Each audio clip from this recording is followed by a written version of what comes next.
Oh, so close to me, you burn in hell forever, forever, forever, forever, forever.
Oh, so close to me, you burn in hell forever, forever, forever, forever, forever.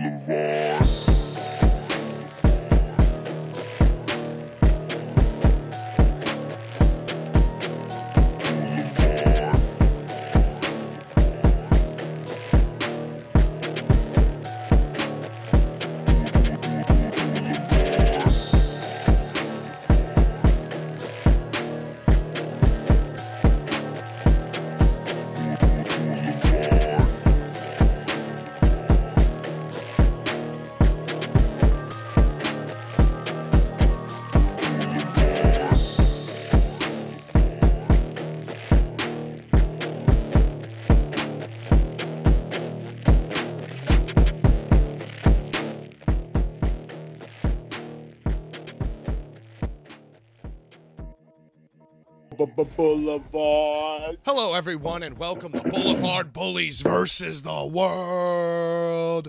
I am PK with the BLVD. Joining me, as always, Bad Take Bry, the One Punch merch guy, Ringside Band-Aid on the boo-boo first aid Ringside Sean, and, of course, the legendary one, the man. Larry, you're looking kind of Jack. Larry, a legend. Larry's in the house. Larry's in the house. I'm ready for my next I'm ready for my next match with Chad Spectacular. Oh, that's right. You had a Survivor Series type of. You didn't participate. You were like the captain of that squad. So yeah, because Chad is training to be a wrestler. He's just getting. Oh shit! Sorry, y'all. Chad is training to be a wrestler. He's just getting his feet wet being the announcer. So what I figured was, why don't you and I fight out of the arena?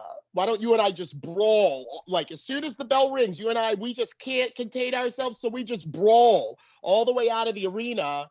And then the rest of our squadrons are like, well, the captains are gone. And Tara Calloway, she followed us like, guys, the match is over here. The match is back here. Guys, what are you doing? The match? And she followed us. And the teams were just like, well, we're here to wrestle. They wrestled for, 30 minutes. And then at the 31-minute mark, all of a sudden, Chad and I, we spilled from the backstage area. We fought all around Glassboro. And then we get in, we did a little, something with Tara. When was this? This was 1 year ago. This was March 19th, 2022, I guess. It was Chad Spectacular Soiree number 2. I missed the first one. I think we all did, Larry. Yeah, well, I was paid, all right, and I missed it, so I wanted to make up. So he, was like, let's fight each other. Let's not just be on the outside with teams that we're captains of. Let's you and me fight. And we did. So, yeah, I wrestled, and I'm ready to wrestle them again. I'm ready to wrestle anybody. When you say okay. When you say Glassboro, it kind of sounds like a classy town in England or something. But no, it's the furthest from that. You talk about Glassboro Road in Williamstown, NJ. Yeah. Well, a lot of those towns were named after fucking Gloucester and fucking all that's all, rule Britannia rules the waves. That's all that. The print is all over these United States, like Somerset County and all that shit, Right. I hear what you're saying. Yeah. At one let's point, do you can some. imagine a bunch of Quakers living on that land, in fucking before H2O. But go on, Patrick. I feel like I heard that word Quakers when I was in school. Hello, how are you? Let's do some housekeeping. First and foremost, I started a new little thing on YouTube. Don't feel any pressure. I just want to inform the viewers. I wanted to do members-only videos, like behind-the-scenes videos. So I did initiate, the membership. The Bullies Nation membership. I haven't edited the badges. I threw up a Paul Bearer emote and some other stuff, a boo emote that you can use. It's $2.99. You get exclusive to the one and only I almost said Back to the Future. Behind the scenes video. It's just of me talking about the John Cena thing. It's some stream stuff. But I just want to let everybody know, if you want to become a member, you can. But there's no pressure, and take a look at it, because everybody who's here every week, I want your feedback. Bullies Nation, we're all Bullies Nation. You don't have to pay $2.99 to be Bullies Nation, but take a glance at it. I just want some feedback. What do you want to see? What can we do to make it cool? I would never bleed our original members. I want to bleed the new members. You know what I'm saying? Mm-hmm. So let me know about that.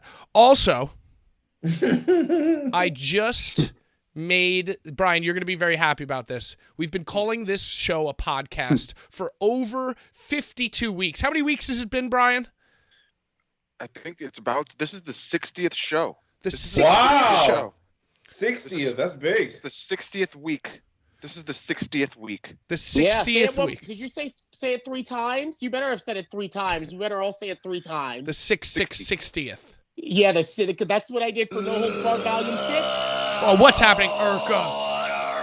the first member of Bullies Nation. What a rush. Wow, already. Urka, I saw that notebook, that Bullies notebook you got. That's a hot piece of material there. Dude, that shit's fire. So, Brian, I made the playlist. I don't know what this does, but I was doing all types of YouTube research last night, and you can make the playlist a podcast. I don't think it changes anything, but, Brian, I made this Blvd Bullies versus the World playlist a podcast so we can officially continue to call it a podcast because it says it on YouTube that it is. A small step for man and a large step for Bullies fucking nation. Yeah, hell yeah. We I'm love to see clapping it. for that. You love to see it. Oh! Logan Stein. Throw it. What's up? Thank you. Also, Brian, Bad Take Bri, the One Punch merch guy, giveaway time. Show us what you got for us today. All right, let's go. The first donator of the night. Donations. Just the first one donator. of The any first denomination. Any Someone's about to denomination. snap it up right now. I'm telling you before you even say it. It's the trilogy of Lord of the Rings. Siskel and Ebert presents the trilogy of extended Lord of the version. Rings. The extended version. That's like 25 hours of Lord of the Rings right there over the course Might of be 3 days. 30 hours. But yeah, first donation gets these bad boys.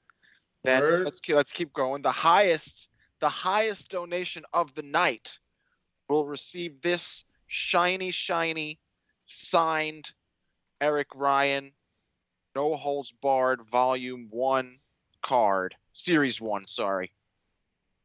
Yeah. Oh my God, it's happening again. Yo, 3-shot Tim. Thank you so much for joining Bullies Nation. Love Shout hearing out it for you. Tim. Where's the button, Pajama Dan? I don't know. You just gotta click around. Yeah, click around. Look for Click something around with a your money screen. sign or something. Look for All something right, with... that's not all, folks. That's not all, I'm folks. sorry, Yeah. go on. Please continue, there's- Brian. there's The more. second highest donation of the night will then receive this DVD of the Underground Wrestling Federation that we weren't able to get rid of the last time. Hell yeah. Brian is... I might donate just to get that because my backyard company was the Underground Wrestling Federation. Brian, are you like terminally ill or something that you're trying to get rid of all your DVDs? Or Dude, I'm telling you, Yeah, I it's have over. multiple. I have multiple. I collect, and I'm just a giver of things that I have. You Are the Giver by Lois the Giver. Lowry. wow, Dude, you deep read cut. that book?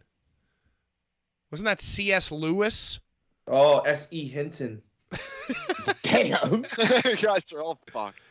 Yo, that's awesome. I love that, Brian. So the giveaway, just to reiterate, first super chat of any denomination gets the Lord of the Rings trilogy, over 75 hours of Lord of the Rings films. There it is. Oh! There it is.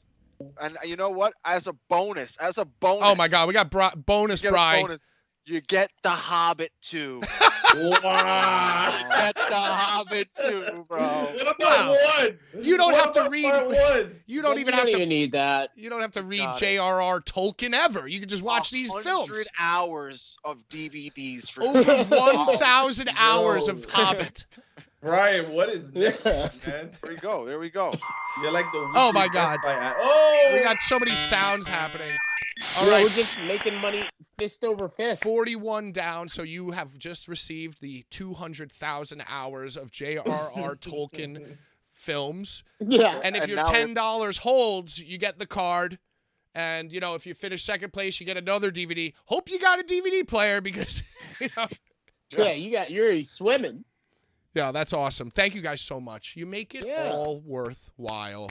Appreciate you. Clap it up. Everybody clap it up. Everybody at home clap it up.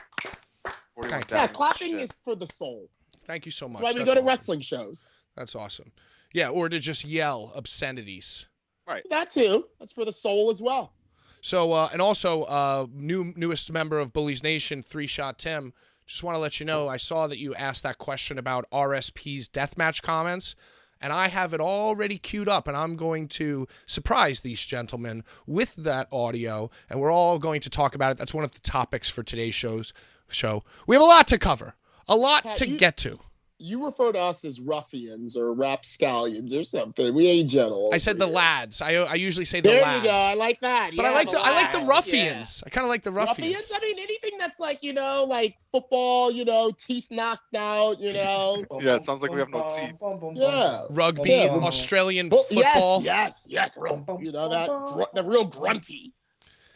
So it was kind of a slow news week until I actually read the news, and I got a whole bunch of topics. But first, I want to start with birthday Bri heading out to UBS Theater, UBS Arena. Yes, yeah. The very next day after our show on Tuesday, you took the Larry head on the road and went to UBS on a journey. And went to see AEW Dynamite in Long Island, the finest place in the world, according to the most overrated wrestler in the world, Maxwell Jacob Friedman. Brian, do you want to maybe talk about your experience? Did anybody shout out the Larry head? There was a few people that that just wanted to take a picture of me with the Larry head. Yo. Did they scream Larry? Did they scream Larry? No one screamed Larry, but I think they knew. It was like an unspoken screaming of Larry. Well, I mean, that's Long Island, Right. and NYWC. I've been all over the island. As a matter of fact, I debuted the first time I ever went out on Raw as an extra was at the Nassau Coliseum. So my roots are deep on the island. And I'm going to tell you, I got pictures sent to me from different fans that were around you. I guess none of them approached you, but different people were taking pictures of you with the head and sending it to me. Like, someone's here with a fat head of you. I saw some, it was like some Loch Ness Monster photography of, the Larry head across the arena.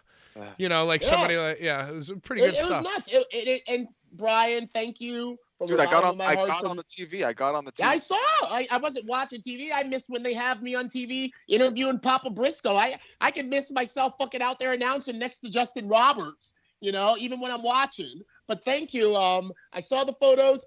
Also, whenever I do shows, I usually get this thing, an auto response from LinkedIn that X amount of people have viewed your profile. I always get them after shows. Oh, wow.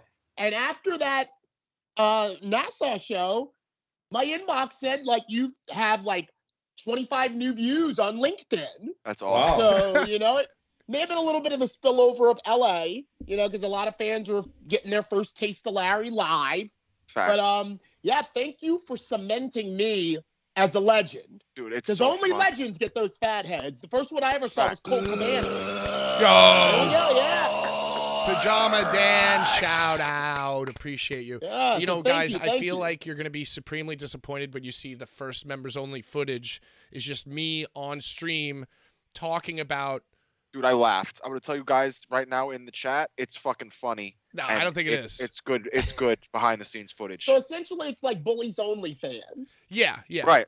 It's like Patreon for Bullies. See Larry eat peanut butter out of my butthole live on.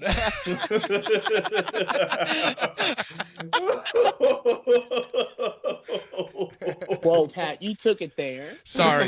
Yeah, it's okay. Nobody knows. So was it, Brian, there were 877,000 viewers on the television, as you call it. Was the USB arena crowded?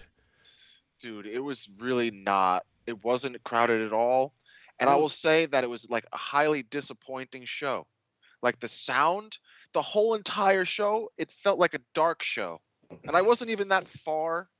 I had a decent seat, but everything seemed extra quiet. It was just underwhelming show. How about the bumps on the mat? Was there a reverberation in the arena when the guys would take their bumps? The ring, I guess, the ring might have been louder than the fucking music. It was it was weird. It was weird. They had the WrestleMania 12 ring.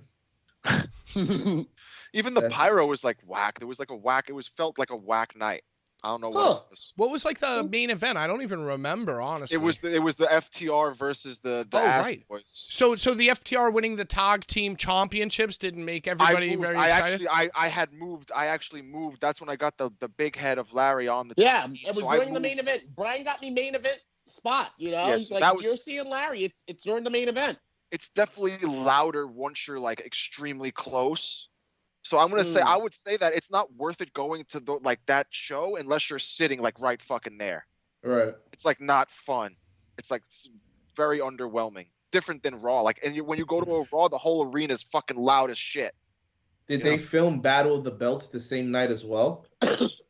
No, they did Ring of Honor. Battle of the Belts okay. 83. It's Unless they did that after Ring of Honor, I don't know. It might have been like a really long.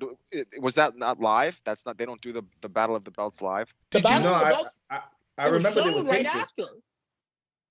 I thought it went right into it. I thought that was the That's same what I crowd. thought. No, That's they what I did. thought. They did a Ring of Honor show TV taping.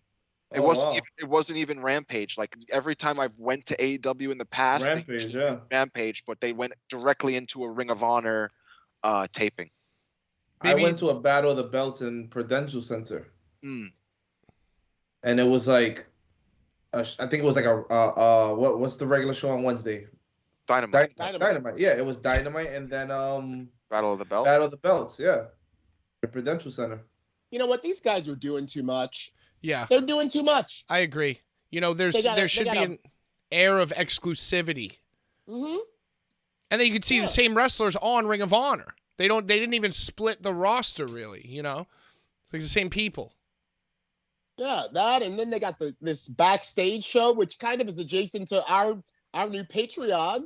They got this new show that's like, you know, we're getting the jump on Tony. We're with it. Yeah, you you can just hear Britt Baker complain for 45 minutes if you tune into that show. Yeah, what is going on? I Like, think what is going she's a on? bitch, actually. I think that's like basically the crux of the situation. I think she might be just a bitch.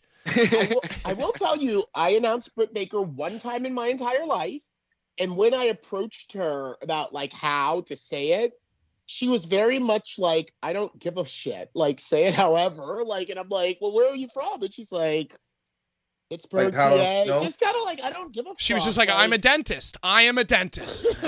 she just seemed like she wanted to get it over. You know, like she didn't want to be making the appearance. She wasn't pumped up. Like, you know, I was like, I'm glad to finally meet you. I know that, you know, I used to be in Ring of Honor with Adam Cole, and she's like, oh yeah. And I'm like, okay. So how do you want to be announced? She's like, Britt Baker. I think it might just be. I bro. think it might just You know, be that so- simple. And did you see she came out? I didn't have this in my notes because I just like don't give a shit about her. But it was so funny. I like chuckled to myself because I guess after that first episode, she was receiving a lot of like hate tweets about how she's like basically a bitch. And, you know, because you saw her, she was in backstage stirring the pot. Oh, Thunder Rosa's not here. Well, she could go on Busted Open Radio. And, you know, she's just basically getting, like, she's acting like she's on Big Brother. She's, like, getting the tribe to vote against fucking Thunder Rosa, you know? So her defense... Yeah, well, weren't they going to jump Thunder Rosa? I heard, like, the girls were all going to get together and beat the shit that out was of the her. rumor. The rumor was, like, Thunder Rosa left... not just because of the injury, but because of mental health, because she was like hiding in a closet or something. She's getting bullied. She was getting bullied, which, you know, we don't advocate for unless we're the ones doing it, obviously. Right. And then so it was just really funny. There was this whole long-winded quote from her about how she's not a bitch and how, oh, if Thunder Rosa is hurt, why is she getting on a plane and going to, you know, all these signings? Why isn't she getting on a plane and coming to AEW? Well, it's probably because, you know, she doesn't want to see you. And then, of course, Britt Baker followed up with, you know, I'm a dentist, and I get on a plane every Thursday and go be a dentist. And I was just laughing, like, everything she says comes down to, I'm a dentist. So, yeah, you know. It's kind of laughable. It's almost like, okay, like... Yeah. Sean, Is it... Well, that's her thing, though. The DDM or DDS or whatever, that's like a big deal, right? That's her call and response. So do you feel, Pat, like this is very Total Diva-esque? You know, it's funny because Total Divas, although you know, all that shit is garbage TV. Yeah. Total Divas is kind of like the standard of wrestling reality show, isn't it? Like you can't really deny its popularity. It's like Jersey Shore shit. It's like just entertaining, watch reality fucking shit, and like people. I mean, I guess the standard bearer would really be Tough Enough, or that was the baby of like reality wrestling, and they never were really like breaking character on that. Besides, they were like just sort of like, I'm not Triple H the wrestler, I'm the trainer now, you know. I honestly think that they had hopes of doing the Cody Rhodes and Brandy Rhodes life story season 2, but now he's in the WWE. So it's like, okay, what do we do with this time slot? Sean, that's a great call yeah. out. Let's- They had something. Let's do the Total Divas route, being that they don't have the Bellas anymore. People will watch this. It's less Total Divas though, because it's guys too, right? Yeah, I well don't know. now, so instead they have world famous cuck Giancarlo Dittamo running around with a camera stirring the pot, 800 feet tall. Did I you like. see? I don't like. Well, Ginny doesn't like me. Ginny doesn't like me, but I miss seeing that tall individual. You know, yeah, he's he's a bitch. You know what I mean? Like, yeah, he's is a it very possible that bitchy they're one. all just bitches, dude? Is that possible? I don't know. Yeah, instead of witches, they're a bunch of bitches. Brian, what was your favorite part of the USB Arena extravaganza? You know what the Indeed. best part of that night was the The band food. that played for fucking MJF. No, They come were on, bad. get out That of was on town. my TV. I couldn't Dude, believe they it were was on fucking. my TV. They crushed it. They were fucking tight, and the band was awesome. Yo, that was And even no, MJF no. has some pipes. He has pipes, dude. He can sing. That was live singing. He didn't have auto tune for that live performance. Oh my god. You said that he was T-Pain. Orders. Oh, I'm saying there was Yo, he was that more would have been tight. funny, dude. He would have been in character, like he's a bad singer, but he's auto-tuned, and he's like He's pretending actually he's a not using it. legitimately good performing singer, and Yeah. it sounded awesome. He's a Plainview, Long Island theater kid turned unhinged megastar. You know, if I was shit was- 24 years old and I got rich and famous, I'd probably act like him too. Maybe even at 34, maybe even 4 days ago, I would also be. But you know what I mean? Like, he's just completely galvanized in his stupidity. And whoever said, okay, MJF, sing your show tune is an idiot. That was the worst. Dude, it was like 15 minutes. Just imagine. Remember when he did the song with Chris Jericho? It's like was the I do kinda remember that, and I thought similar. that was worse because they were feuding at the time. Dude, but- that shit was so funny with the steak, and then they got that was it not ready. They were- funny, Brian. It was so funny. Then they got the raw steaks. It was so Oh funny. my You're both God.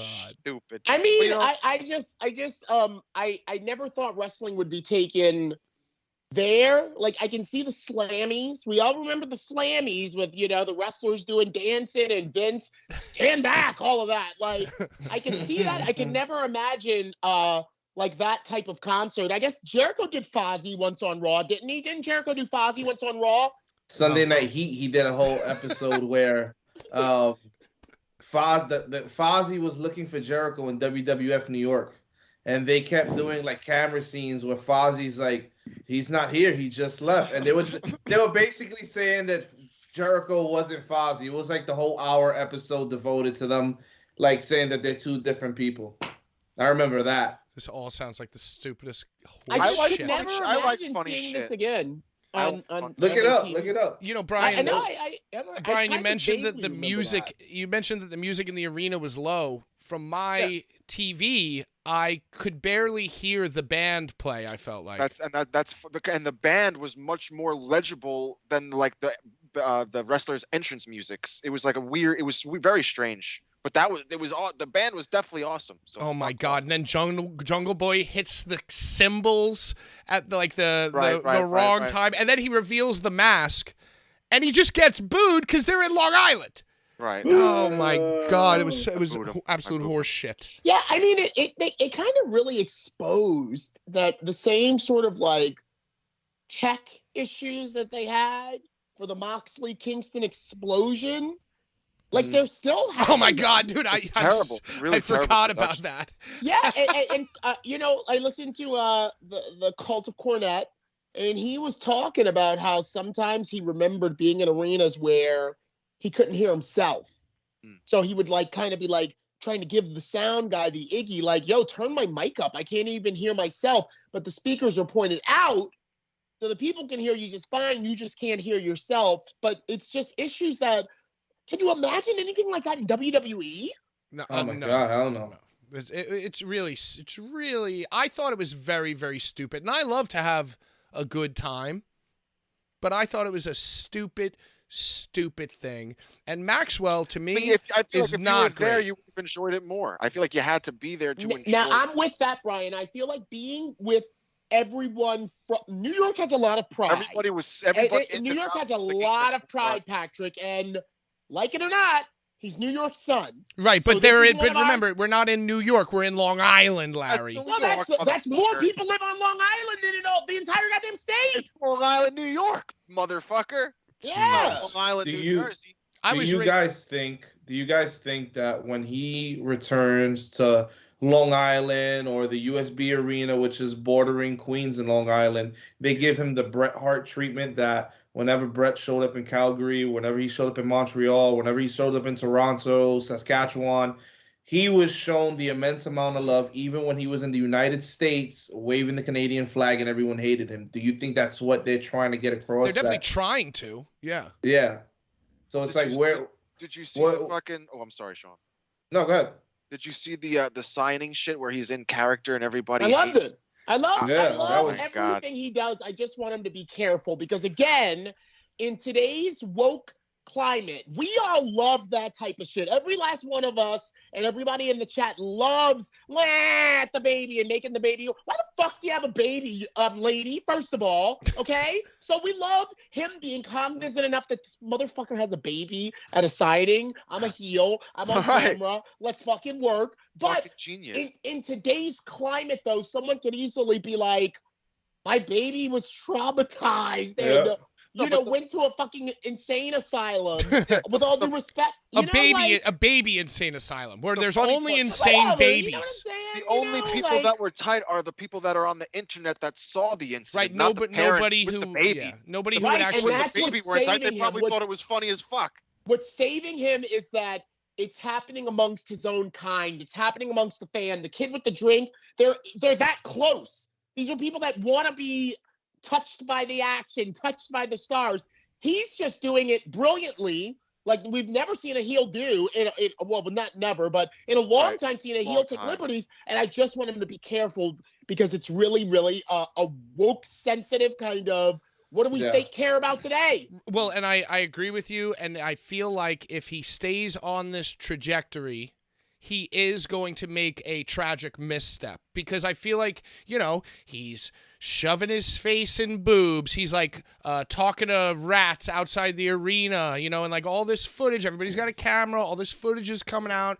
I think that it is possible for him to just get so comfortable with doing these things that he does something that like everyone's like, oh, dude, now you're like in deep shit. I'm here for it though. I want him to do more shit that is heel. You know what it is? I'm gonna lean more with Larry on this one because at the end of the day too, you don't wanna push the envelope too far where now it's open and everybody sees your bag of tricks. And now everybody knows what you're about, and the last thing they're going to do is mess with you or give you the ball to represent a company, or in this case, a network. Let's remember that this is TBS, TNT, Time Warner. This is big. This goes beyond the company that you see before you that puts out these characters that you so love and want to be heel. They have to abide by certain things. They can't say certain things. They can't jump into certain pools because then that puts everybody at liberty. The last thing you want is to wind up in a position where now your company's being told, hey, guess what, guys? Now you can't curse at all on TV. You can't slip a B word out there every 2 months. You know what I'm saying? You can't get no juice on TV because it's not good and it's not what we want to promote. We promote superheroes. We promote DC, Batman, Superman, The Flash.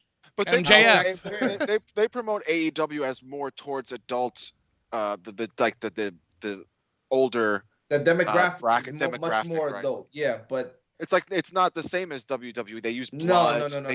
MJF said fuck multiple times. But I don't. Like at the point, the envelope gets pushed to the point where it's like, how far can you go? Well, and let's say he never gets canceled, and like let's say everything just remains status quo with AEW.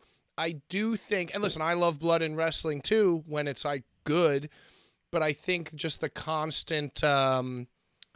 Like you said, pushing of the envelope, even if they don't like get in more trouble, it definitely puts a cap on the appeal and in turn the money that they're going to be able to make.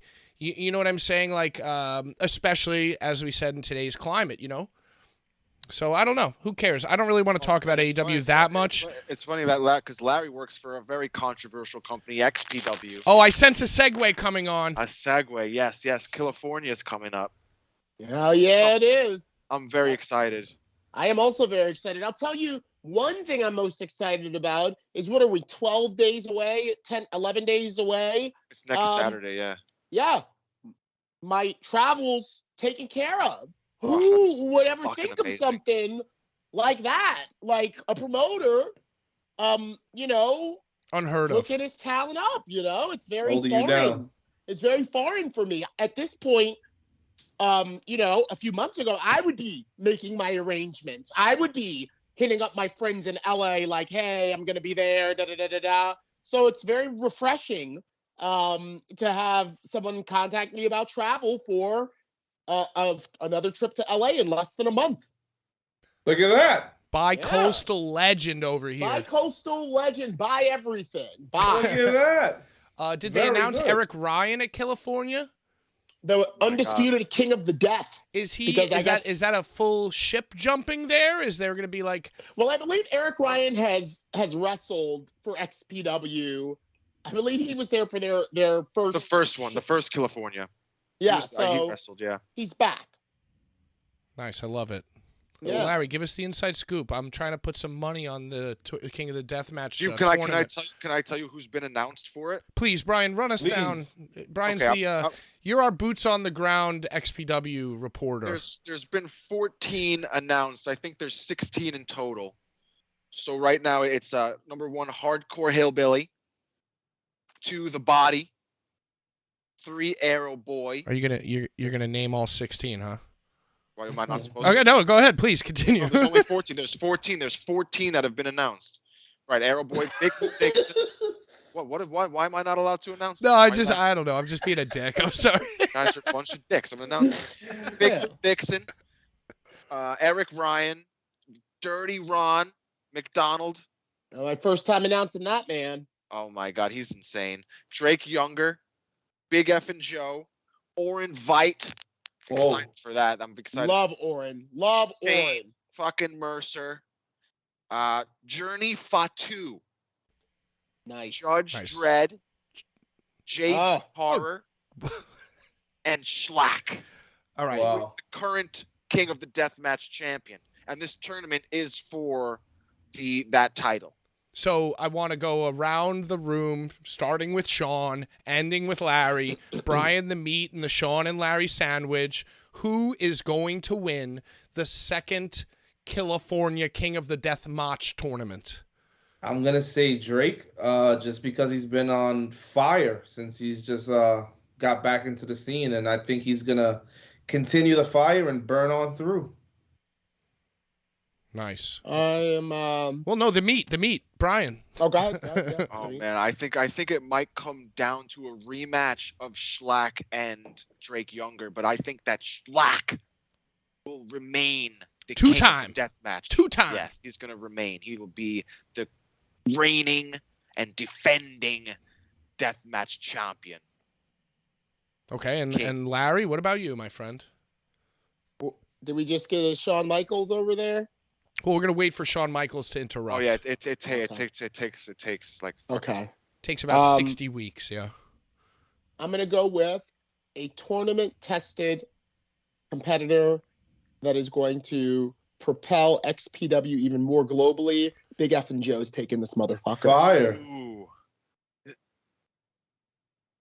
I muted myself. Larry, I was actually thinking the same exact thing. I think that to have XPW,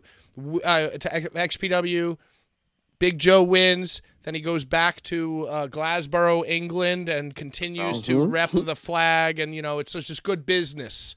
Or maybe it's just Dirty Ron. Maybe just Dirty Ron wins. Maybe Dirty Ron's the dark horse. They're going for that. He's a fucking madman. Big Mac sponsorship, basically.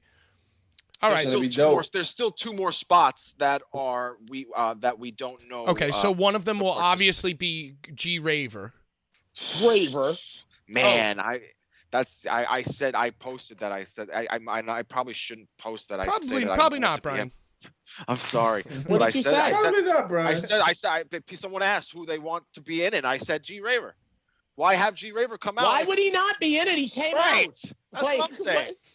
You know what? I'm That's switching what my I pick to How G about Raver. you just say like Voldemort? He who shall not be named. Dude, I mean, You know what would be a coup? What if the other mystery person is Chris Dickinson, the Dirty Daddy? Oh, well, Chris That'd be Dickinson dope. just made a whole post about how wrestling is lame now. he trains jujitsu. He's a Staten Island MMA king now. Yeah. I bumped Wow. into one of his shirts in the thrift shop. It was like I have $5. I heard have that a- he's like the number 18th ranked overall Brazilian jiu-jitsu fighter in the county of Staten Island that he lives in. So I believe it. he's doing good. I believe it He's too. Who doing knows? good. Maybe I'll be announcing him soon in that realm. That would be Dude, cool. I- I got to do that for John Xavier. Fucking dirty daddy. Yeah, please comment in the chat who you think is going to win California tournament of, what is it, King of the Death Match 2. King of the death matches. Speaking of death match, Oh shit. I got this Ricky Shane Page audio Mm. that I want to play for you guys, and I want to get a little bit of a comment. But I don't know. Shawn Michaels never popped in. let's talk. So let's do this super chat here. I already have the Lord of the Rings trilogy. I got Character Productions, by the way. Thank you so much for the $5 super chat. I already have the Lord of the Rings trilogy and a signed Eric Ryan card, so I just want the wrestling DVD. So did the charges against Dirty Ron get dropped? I believe so. Okay. I think I didn't know that anything did- about that, but hey, There, you know, there was I'll domestic. salute. There was domestic. There was like imprisonment charges or some Yeah, crazy he could. shit. You know how when you don't let somebody leave. Yeah. I'm sorry, but I've been there before. Like, I've had it done to me where it's like, but you know, he's not found not guilty. That matters. Yeah.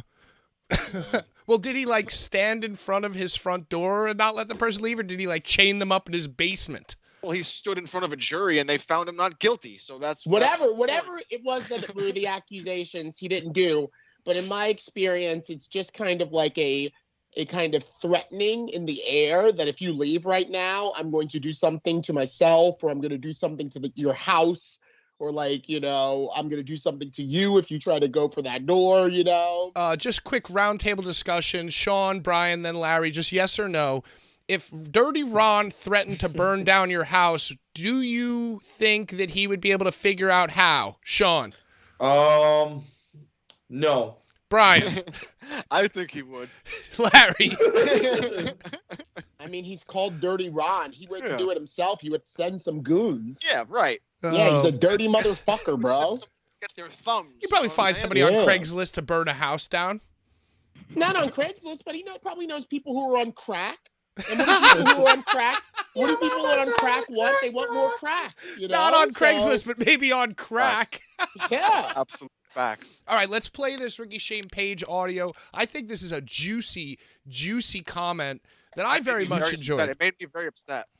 I know it triggered Brian. I played him a little preview, so apologies to the other co-hosts here because No interrupting during this. yeah, you know, I have figured out a way. Hopefully, this doesn't crash the entire stream.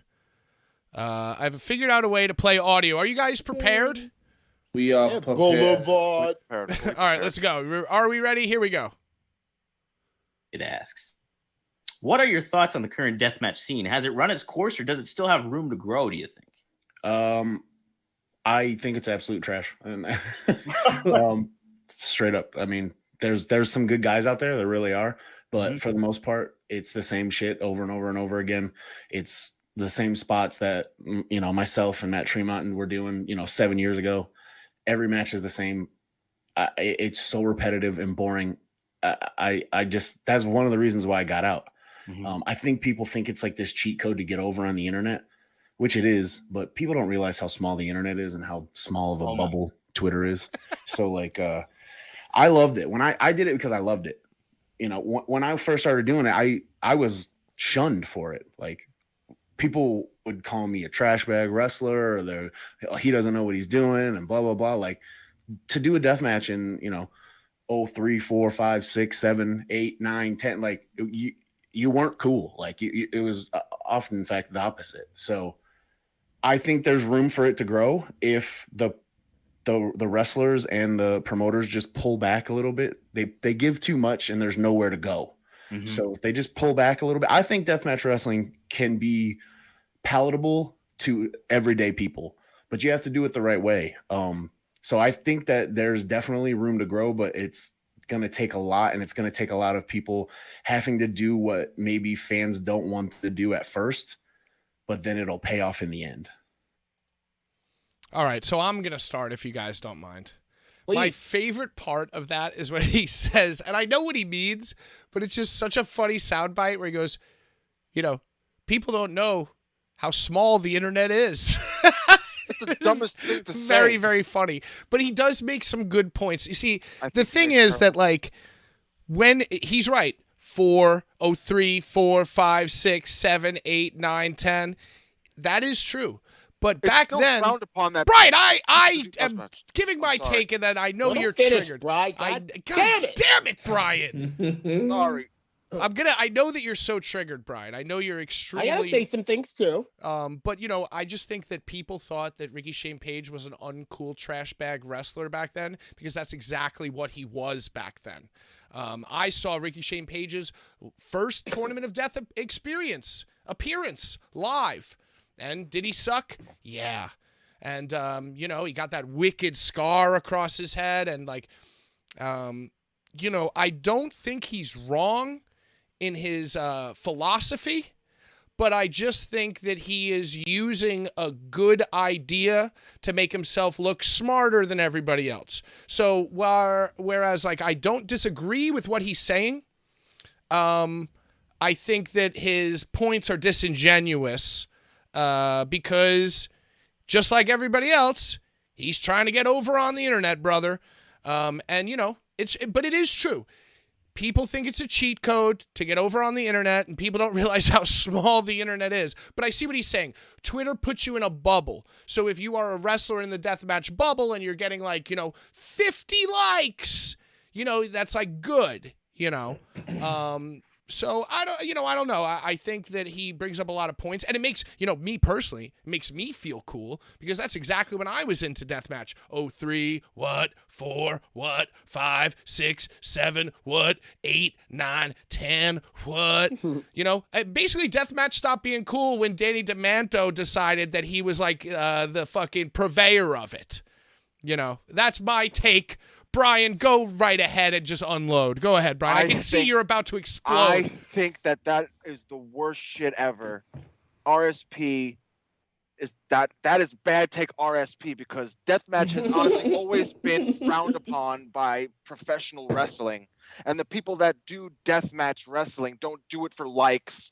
They do it because they love deathmatch fucking wrestling. And I believe that to my heart, my little heart. No, I'm just you know, so I have a respect for deathmatch. Right? It might be the same shit. It will always be the same shit, because it's deathmatch fucking wrestling, right? And that's what it is. You know, I agree. Aside from the 2 good angles that RSP had, which was the 440 Nick Gage thing, and then the Matt Tremont retirement show, which, by the way, you know, those were pretty good angles. But besides that, RSP was doing the same thing that he's saying that everybody else is doing. So that is a good point. You have valid points, Brian. It just sounds like he's trying to sell his own. He's trying to do something that he's gonna make his own version of deathmatch wrestling, and he's trying to sell some shit. Is what it seems like to me. Good point. He's like trying to do something, whatever, pontificate. Bullshit. Valid points, Brian. Larry, I want to hear from you, because you said you have thoughts, and then we'll finish up with Sean, please. So my take on it is that everything that he was saying about deathmatch wrestling to me can be applied to wrestling. Like, I think everything is repetitive. Like, that's a good point. You know the old saying, "There's nothing new under the sun." What haven't we seen? There are a large portion of people who have watched men lose their life inside of a wrestling ring by some hook or crook. The only thing that we haven't seen is live sex in the confines of wrestling. We almost saw it until California 2. Well, you never know. But I'm with RSP, but blanketing deathmatch as being all trash. Blanketing. I think that blanketing. I love that. I want to say it like that though. Blanketing. blanketing Deathmatch Wrestling as being complete trash because it's all repetitive and you're just seeing the same things. I think that exact same thing can be said about pro wrestling in general. And that, my friends, is why the Bloodline and fucking that Sammy Kevin Owens is so special, because they fucking took their time and they told a story, and it wasn't about, you know, any big spot, but those last 3 haluva kicks that Sammy gave Jey Uso in the corner were so emotional, so dramatic, so cathartic. You know, that it was like, you know, we all came together because they did it to us right. So I'm with RSP, but at the same time, I'm like, yeah, you could say that about everything. And I should know I've been around 20 years, as long as him, if not longer. Oh, much longer than him. And we'll get to the Bloodline later, because it's like they told this whole year-long story just so that they could shoehorn in Matt Riddle and try to get him popular. Sean, what do you think? He was popular, though. He was over as fuck. He was champions with Randy Orton. Maybe with you, Brian. They liked him. They liked him. I mean, he got a special treatment for his entrance. Like, things came out of the screen. Of his scrotum, you mean? Little sperm. Sean, give me your response to RSP's hot take. I think RSP right now is just on another boat. He's sailing another sea. So once you jump into another ocean, your view is totally different from what other people see. Right now, he's signed to MLW. He wasn't expecting to be taken on like by a company like MLW, like an Impact, like just like that. Now he's working with Raven, and he's in a faction with Raven and Akira and some other guy, and he's doing other things now. So once your flavor changes, you know what I'm saying? You're not going to have the same outlook. Do I think sometimes deathmatch wrestling could be a little oversaturated? Yes. But do I enjoy it? 100%. You know what I'm saying? So I agree with Larry. Like, you can say it about one thing, but guess what? It compares to the other. So it's either you like it right now or you don't like it. And if you don't, then I'll see you later. And, you know, like, that's a good point, because it circles back to what we were talking about before. 2 things we were talking about before is that AEW, ROH, Rampage, Battle of the Belts, that's oversaturated, you know? And also, like, yeah, you know, it's just you are trying to get over in the space that you are working in. So that's all that RSP is trying to do, I think. You know, and by the way, just to let you know, RSP talking about how he's some fucking genius, you know, oh, no, they don't realize how small the internet is. The caption on that post that was posted from RSP's actual Instagram account, it says, "I love pissing people off in Facebook groups," which is a direct like call out to, you know, the deathmatch Facebook groups. Like, how much fucking smaller of a scope could you have than to make that caption? So, like, you know, I understand and appreciate that he's trying to sell himself and set himself apart and blah, blah, blah, blah, blah. But, you know, I think a smart person can read between the lines and realize that his dick is just as tiny as everybody else's, you know, because why else would you even come out and say that, you know? And you know what? And when RSP's fucking pockets dry up and the well runs dry, he's going to do exactly what Danny DeManto did, and he's going to get in the ring and be like, "I've always loved deathmatch wrestling. I'm going to bring it back." Because when he has no other avenue to get over, as a promoter, that's what he's going to try to do. He's so good at it. Do you remember that goddamn Matt Tremont match? I cried tears. Yeah, but was it RSP or was it Tree? It was the both of them, because they were amazing. That match was amazing. Are you sure that RSP... They do know how to do the death dance very well, I will say. But I'll tell you, like, I'm going to kind of synopsis one thing that he was saying that I feel like is missing. Like, one thing that I used to like about the Tournament of Death is that every type of death match had a title. You know, it was a home run derby death match. It was like a swinging for the fences, or fans bring the weapons, or whatever we could find in the back, you know, or you know, stairway to hell, ladder match. What about fans bring the dildos? No, what was it? What is it? Something. It was like there was a fans bring the dildos. Yeah. There was. And in the first round of Jackie Numazawa versus fucking Lucky, I believe it was. Damn. Then, by the way, Blvd Bullies sidebar brought a sign that said "Fans are the dildos." Which is just iconic. That was my last TOD. That 13 was my last TOD. But you're right. Like that is a good point. The first round of TOD always had like, oh, this one was light tubes. The other one was like barbed wire. You know, then it was fans bring the weapons and stuff. And even that had a variety and exclusivity feeling to it. Is that what you're getting at, Larry? Yeah, like now it's like Danny DeMonto posting on Facebook, we need tubes. Right. Hey, and you know what? Not to bury anybody, but I was going to Deathmatch in 03, 4, 5, 6, 7, 8, 9, 10, and I never once saw a fan get in the ring to help build a structure of plunder. Never once in my life did I see that. Larry, you can vouch for me. All those TODs from like 09 to fucking 13. Did a fan fucking, you know, the fans brought the weapons, they got vetted backstage, and that was the extent of the fan involvement. We didn't have fucking... Technically, you started out as a fan too, though. What? You started out as a fan. Everybody started. I mean, most people a fan. started. But I'm just saying... he was not in the ring setting up structure. I wasn't holding, like, the fucking ladder, for the dildo ladder for Lucky 13. Fans just don't get in the ring.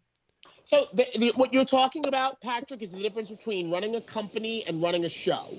And that's also what I think, like, Ricky Shane Page is getting at. Like, a lot of these companies are not really companies. They're just promoters that are running shows and gaining a following.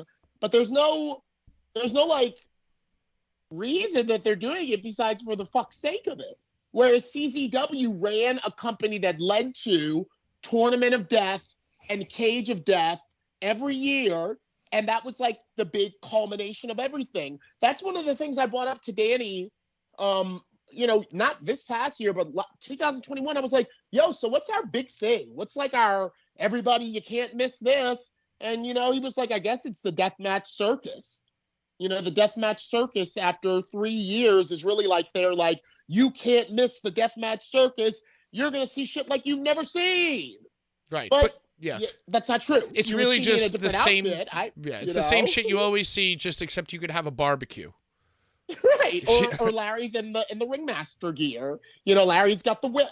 I hear that guy Larry is pretty good. Speaking of Larry, I just wrote one single note, and I see everybody talking about this in the chat. Good.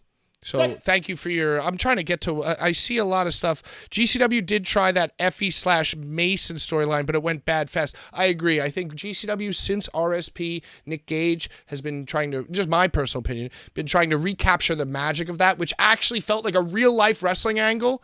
And maybe they touched on it when Cardona beat Gage too. But besides that, yeah. Real quick, yes or no? We're going to do a yes or no lightning round. Sean, Brian, then Larry. Masha Slamovich as the GCW champion. Yay? Nay? Meh? Sean?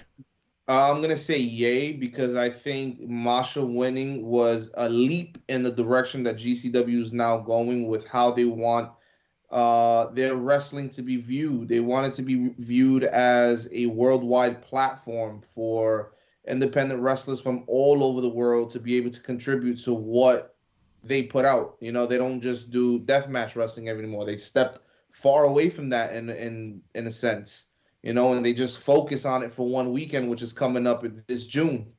And I think with Masha as the champion, I think it's a perfect way for them to lead the company in the direction that they want it to go. Great response as always, Sean. What a gentleman and a scholar. Brian, what do you think? Masha Slamovich, GCW champion. Yay, nay, nah. I think nah. I'm gonna say meh first because like the whole Nick Gage thing was a travesty to me. They should have never like given him that run. It was like hard to watch. Cringe shit. Cringe. And like, why give it to Masha? Why not give it to like Allie Katch or like someone that's been there for a very long time, that has built that company, to someone that is new? Like, Masha's awesome. She's an awesome performer, but why not give it to someone that helped build that company for Why not years and Effie? years? Why not Effie?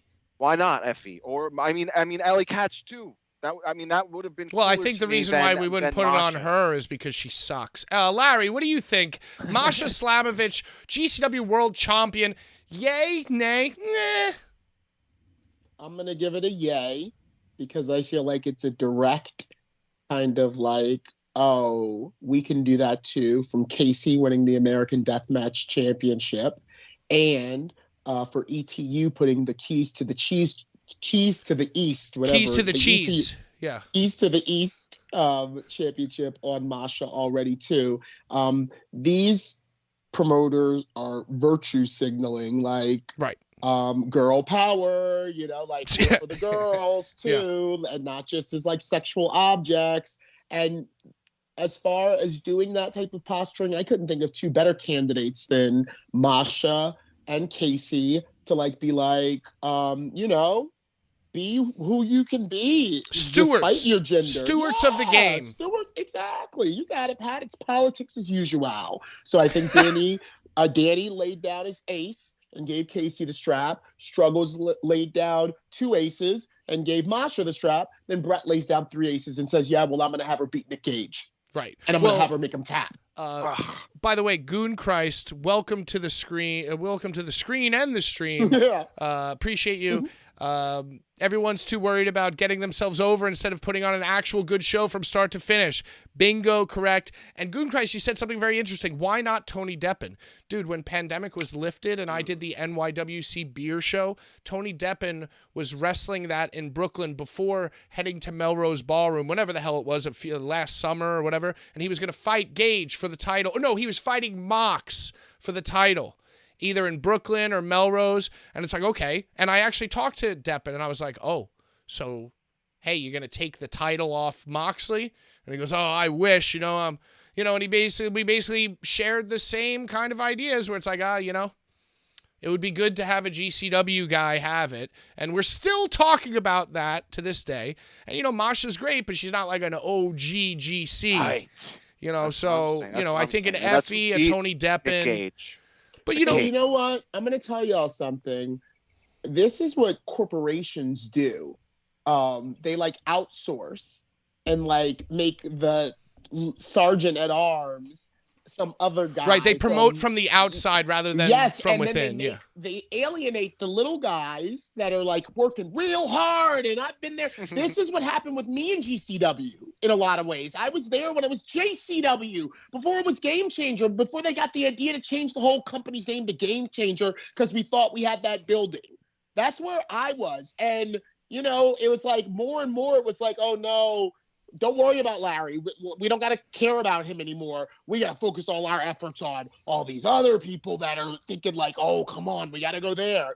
And it's like that fucking, I get it because that makes the company seem like attractive. Like it's like, oh, GCW still riding the wave of the original Spring Break when they were in Rolling Stones magazine and shit, So it's like, Bret is trying to make GCW look like an attractive and the modern day ECW.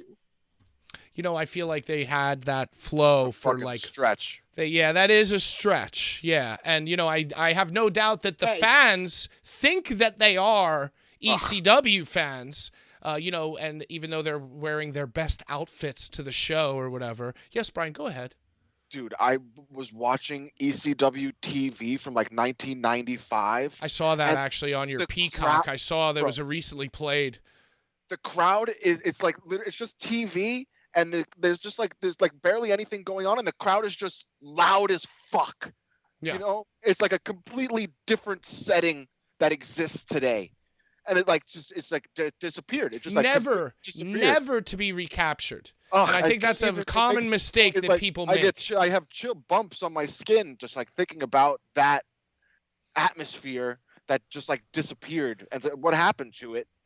Brian, you should probably go get those bumps checked out. Hey, do you want to update the fans and the viewers on the super chat giveaway before we transition into the next?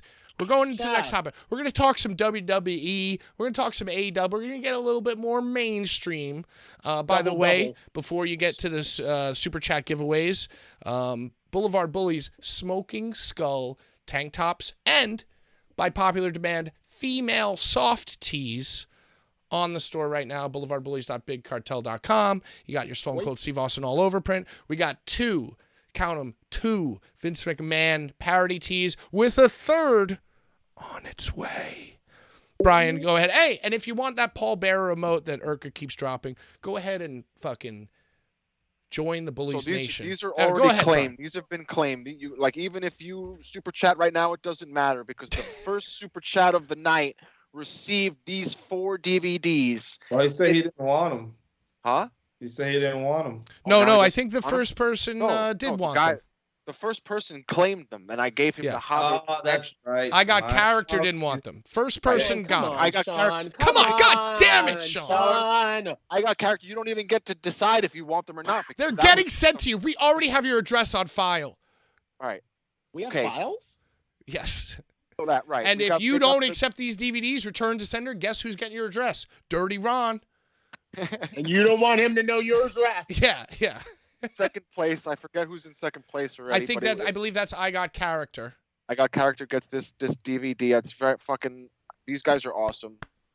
UF. I have a UF T-shirt. They're invited. The Bullies are invited. They always invite us. Maybe we should take a little pilgrimage. Maybe do a live stream right from their garage. I think it's Pennsylvania. Yeah, it's Philly. It's in Philly. Maybe next year we'll do a Mania spectacular from their garage. Stay over, get our sleeping bags, sleep in the ring, and then head down to Philly and do our live pod from a bar. That's amazing. Stay on target. Stay on target. Sorry, I'm just dreaming here. It's sealed. This is all also good. It happens. Sealed. It happens. This is sealed. So that's what the second place. I Got Character got that. As of right now, if someone donates and they give $6, they'll get that DVD. Right. The highest super chat is 10. Second highest is 5. Right now is getting this Eric Ryan signed Series 1 no holds barred card. Yeah, we're looking for a total that has the number 6 in it because this is the 60th episode, and we're about that 6. Yeah, the 60th. Yes. Yeah, shout out to Jedi Joe. By the way, breaking news, guys. I didn't really tell you this because I've been in business dealings, but it better be breaking. Jedi Joe of Philadelphia, he found a bar for us to do the live Mania podcast from. He has a location. Next year. Nice. Yeah. Oh yeah, and we're painting the town. Dude, that's Boulevard gonna be my fully red. Yep. 34th birthday. 34th birthday. And God basically, almighty. I have a year to delete every disparaging comment I've made about all the potential guests I'll be emailing.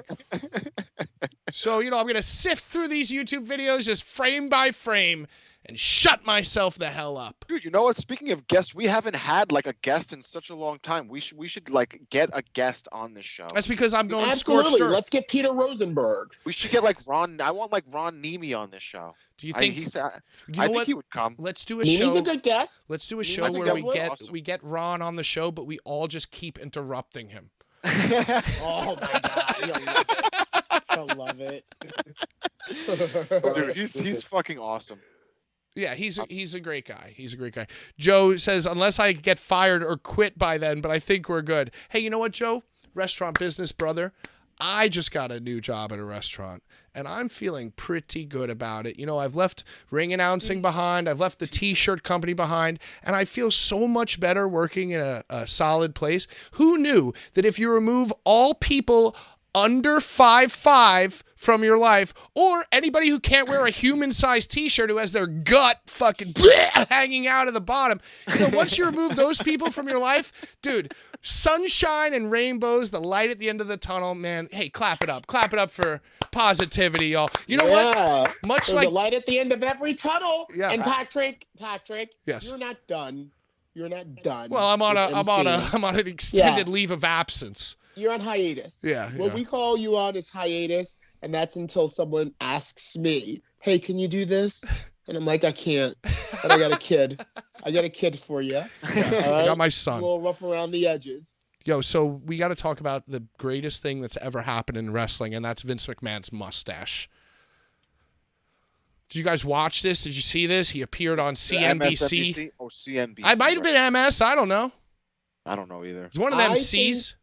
I think that Vince is gone, guys. I think that I'm mentally. not saying that this is a clone. Yeah, I think that he's gone. He's gone. Remember when we were kids? That woman that was on the infomercials for the church, and she had all that makeup on to the point that she looked almost like a clown, and she was always crying. Yeah. Yeah. that woman was gone, and we all like could see that, like, even though she was on TV, she was kind of a little loopy. Who are you And I talking? think Wendy this is- Wendy Williams? Well, her too. She's definitely gone. But it's not Leona Helmsley, but she was like Tammy something. Tammy Faye? Yes, Tammy Faye, I think her name was. I thought of that all by myself. Didn't even read the chat. Yes, you did. Yes, Yeah. you did. Uh-huh. In the name of Robin Bird. You got her. And Robin fucking, Bird. fuck yeah, I got to drop Robin Bird. But yeah, Wait, how do she's you another. know But Robin she's Bird? also another one that's like clearly on TV, but clearly kind of like lost it. By their appearance, you can see, yo, this person's gone. Maybe a And screw that's loose. what that says. Yeah. Yes, dude, he's gone. Vince is gone. Larry, hold on. How do you know about Robin Bird? Because look, even though I lived in New York as a New Yorker from 2003 to 2013, I was at NYU from 99 to like right Yo, before the that's top. like super Right before, New York bro, City, though. she was the first jerk off material you could find. Who the fuck is Robin? Who the fuck is that? Okay. Bro, so in Manhattan, in Sorry. Manhattan on public access, at like 8 o'clock, it turned into like porn. And it was like from 8. Very soft core, Like, nothing, so no, back, you know, so nothing. back. Oh, sit yo, back. and it's like you had to like live in Manhattan or like uptown to like know what it was. And it was this old lady, and she would come on That's so TV, funny. and she would be dancing with like her She was kind of like Rhonda Shearer. Do you guys Like, remember oh, Rhonda? No, Shearer? I don't know who Nice. that is Yeah. either. Oh my God. Yeah. Yeah, you know, so I was always Sorry, trying to I get wasn't some porn. jerking off to public access television. Dude, this was like at 10, 11. This was Yeah. some real hardcore shit. When I was fucking 8, my dad had the black box. You never seen that? Remember those as black well, boxes? black It box, was I would Robin tape that Bird. shit. It was Robin Bird, Channel 35, and then Channel 36 was Spike TV. So Ice TV. if you're flipping, I remember on Sunday Spike. Night Raw, Right. ESPN, you bumped into Robin Bird. Uh-huh. Yeah. And it was Oh, she was yeah. just she was Anyway, a captivating. She was another one. The point being, these are all figures on television that you just can look at them and be like, yo, this guy's gone. If he's looking at himself in the mirror and thinking like, I look presentable. Like, and especially, I look good. Especially Dude, having he looks known like fucking what Vince, Gomez from Adam's Family. bro, he looks like a caricature. He looks like a fucking caricature He's of pretty what ge- he wants to portray. He's pretty smart. He's a pretty smart. guy. He's a pretty smart guy. He's smart like Trump. He's smart like Donald Trump. It's like perception to these dummies that are still buying my shit is everything. So now I want to look like I've got black hair, it's slicked back, and I've got a pencil thin mustache. Like, what? Yo, and he I guess definitely Vince got like McMahon is definitely just like Donald Trump. he got right? like new face surgery too. Just like him. His shit is like pulled back even more than Yeah, it was dude, before. it's wild that this man, and I guess he just has so many sycophants around him. Cornette was like, the only two who could talk sense into him about his appearance would be either Linda or Stephanie. He's not And with Linda anymore. well, that's what he went Oh, on to like say, back right? in He went on to I'm say, sorry. obviously, Linda's not going to say shit to him because she's off, you know, and wherever. And Stephanie probably don't give a shit. She's probably like, I don't fucking care. You look like a fucking Yo, asshole. all I know is that seeing him on CNBC, like his voice is completely blown out. Let it be a cautionary tale to anybody doing Vince McMahon impressions quite often. Yo, that shit's gonna blow out your voice box, dude. Vince McMahon can barely speak. That's from doing steroids. Yeah. That as well could be it. Also, like y'all know he like wakes up every morning at like 4 and like works out. Like, You know who else he's does that? The Rock. I'm He's just saying. just like Trump too. Yeah, they're all Trumps. They're all Every last Trumps. one of them. But yeah, you're right. You're absolutely right, Patrick. And from a smoker and an announcer like myself, my two cautionary tales are Vince and Bobby fucking Heenan. Because talk about someone who was the best at the gift of gab, who because they were a voracious smoker, Shoot. fucking whole chin gone. Dude, you have fucking pipes for a smoker, bro. It's kind of insane. Well, it's training. Yo, you know? speaking of WWE and speaking of your pipes, Larry, something dawned on me the other day. What's that? Samantha Irving liked one of our posts. I saw that. Yeah. And so I followed her, and she does like little Instagram stories with like the phone in her lap as she's like announcing. Mhm. And it dawned on me like, yo, I mean, yeah, they're taking it a little bit farther than usual, but these people are all jacking your style, Larry. Oh, dude. Do you feel that way? Dude, and you know what's so funny about that is you don't know how much resistance I used to get early on for wanting to do stuff with the iPad. It started with the iPad, and it's the iPad 2 because that's the one that had the camera. And I was like, okay, this shit is useful now because I can like be at ringside, like reading my notes, reading where the guys come from. And then when the match starts, I can fucking like be like, oh shit. And like everyone was like at first like, you're just trying to get over. You just want you want the shit for yourself because you're a mark. And I'm like, no, I just want to fucking like blast it out like into the ether of all of this Facebook, Twitter, and all. Instagram wasn't even a thing. I just want to like blast out like, hey y'all, look in real time what the fuck's going on at CZW at the arena. Yeah. But yeah, have I ever told you the story about how Matt Stryker saw me at NYWC with the iPad? And he like says, oh, hold on, I got to get something cool. I got to get something cool so I look like a cool guy with an iPad. Oh, he was disparaging to you. Yeah, very, very performative in front of like, a Shane, Forge, Crusher Dugan, RIP. And I was like, well, I work there. Because at the time I worked at the Apple Store in the Meatpacking District, and these were hard to get, and I had one. The next Monday on Raw, Lawler, Cole, iPads, front and center, fucking with it. I'm like, yo, this motherfucker, and Stryker was with WWE at the time. I'm like, yo, he fucking told them, it'd probably be a good look. He kicked down iPads. Yeah, he kicked down the doors. It was like, I got a great idea. Matt Stryker was a fucking social studies teacher at my high school. Yeah, when I was attending it. He walked into my social studies class one time singing I Like Big Butts by Sir Mix-a-Lot. What? He's a character. Dude, he's a last of a dying breed. Oh, right. Is he still around? Yeah. So now No, he died. He died tragically, actually. No, he didn't, Patrick. He was at MLW on Thursday. He makes a lot of money. He's like he just wasn't he just on a show? Dude, listen to me. Oh my God, what the fuck was the name of that? I'm sorry, Larry. I'm sorry. Go ahead, Larry. Go ahead, please. It's not The Bachelor, and it's not like. Oh my God, it was like Somebody Wants a Baby or something. Yes, he's the host of it. He is the Andy Cohen of one of those fucking deals. Oh my God, yeah. And he is always on it. He's like got a steady check, and this is a network shit. This is like not no toy shit that he's on. Yeah, it was all about like a woman who like it wasn't like The Bachelorette. It was like I gotta find a guy to make me pregnant. I want a baby. I want a baby right now. And it was called. Oh my God, I gotta look it up. You know what it is? It's some of that. It's some of that. What's that Roddy Piper movie with Keith David? You know what I'm talking about. They live. Dude, that's what it is. Procreate. It's like one of those like things that's like a fucking. Subversive, like you gotta make a baby. Like, let's fucking show a show about somebody that's just like insatiable and has to procreate. And they would do like challenges and stuff to figure out who had like the best semen and genes.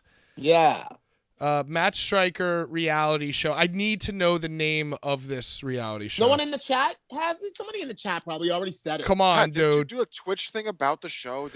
No, but that was because once I saw the preview for it, I was like, oh, this is my new thing. I'm going to do watch-alongs of this like baby show. Fuck, I can't remember. Labor of Love. Labor of Love, yeah. And then he was like totally kayfabe in the previews.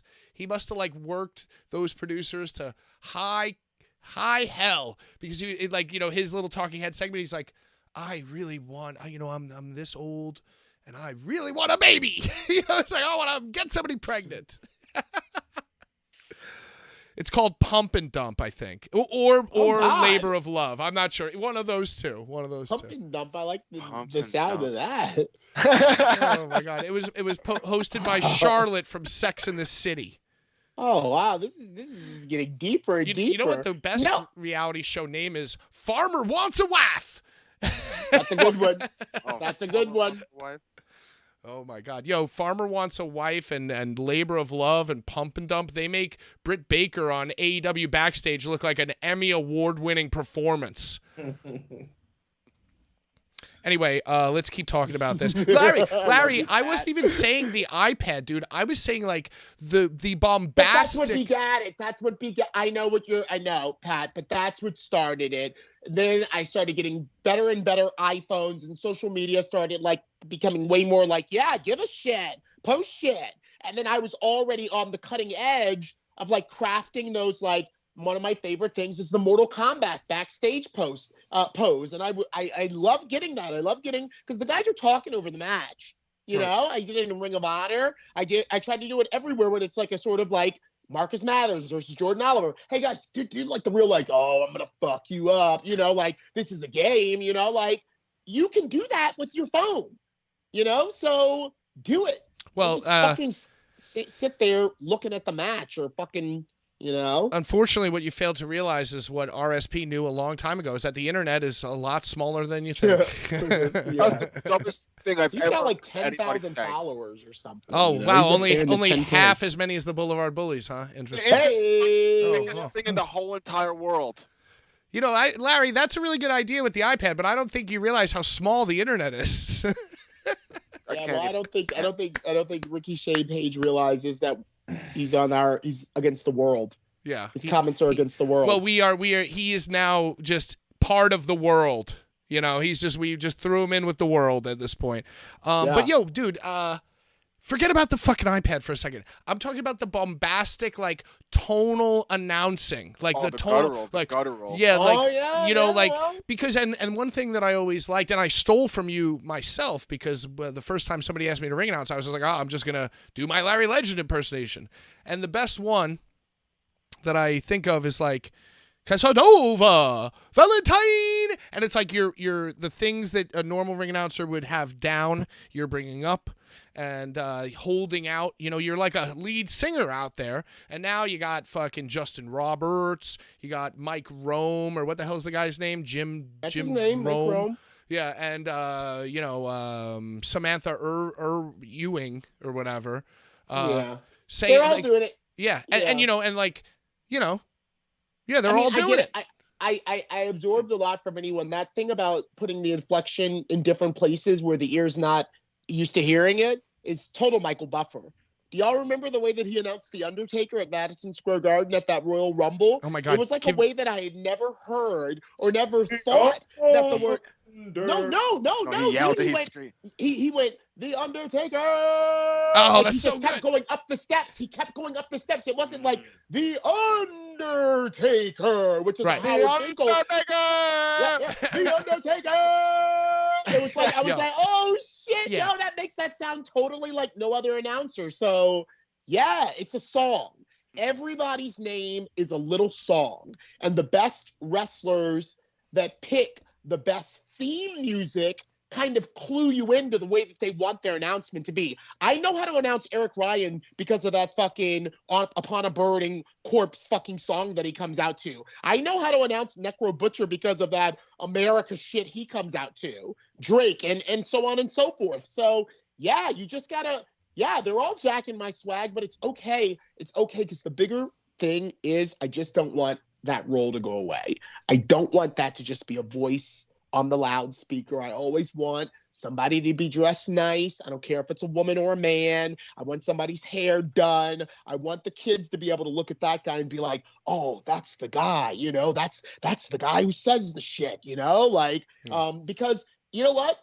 If there's an emergency, you know, people are going to listen to a familiar voice and they're going to listen to that voice like it's the authority. Or if you need to fucking, you remember Pat when DJ almost died at the Tournament of Death and everyone was freaking out? Remember that at that time? And and I was like, we need to get DJ off the premises right now. And then Maven comes and grabs the microphone from me and like starts saying the exact same thing that I said. But I'm like, yo, I got this. Like, it's funny, they airlifted Nick Gage out. DJ Hyde, he just got put in a regular ambulance. They're like, fuck it.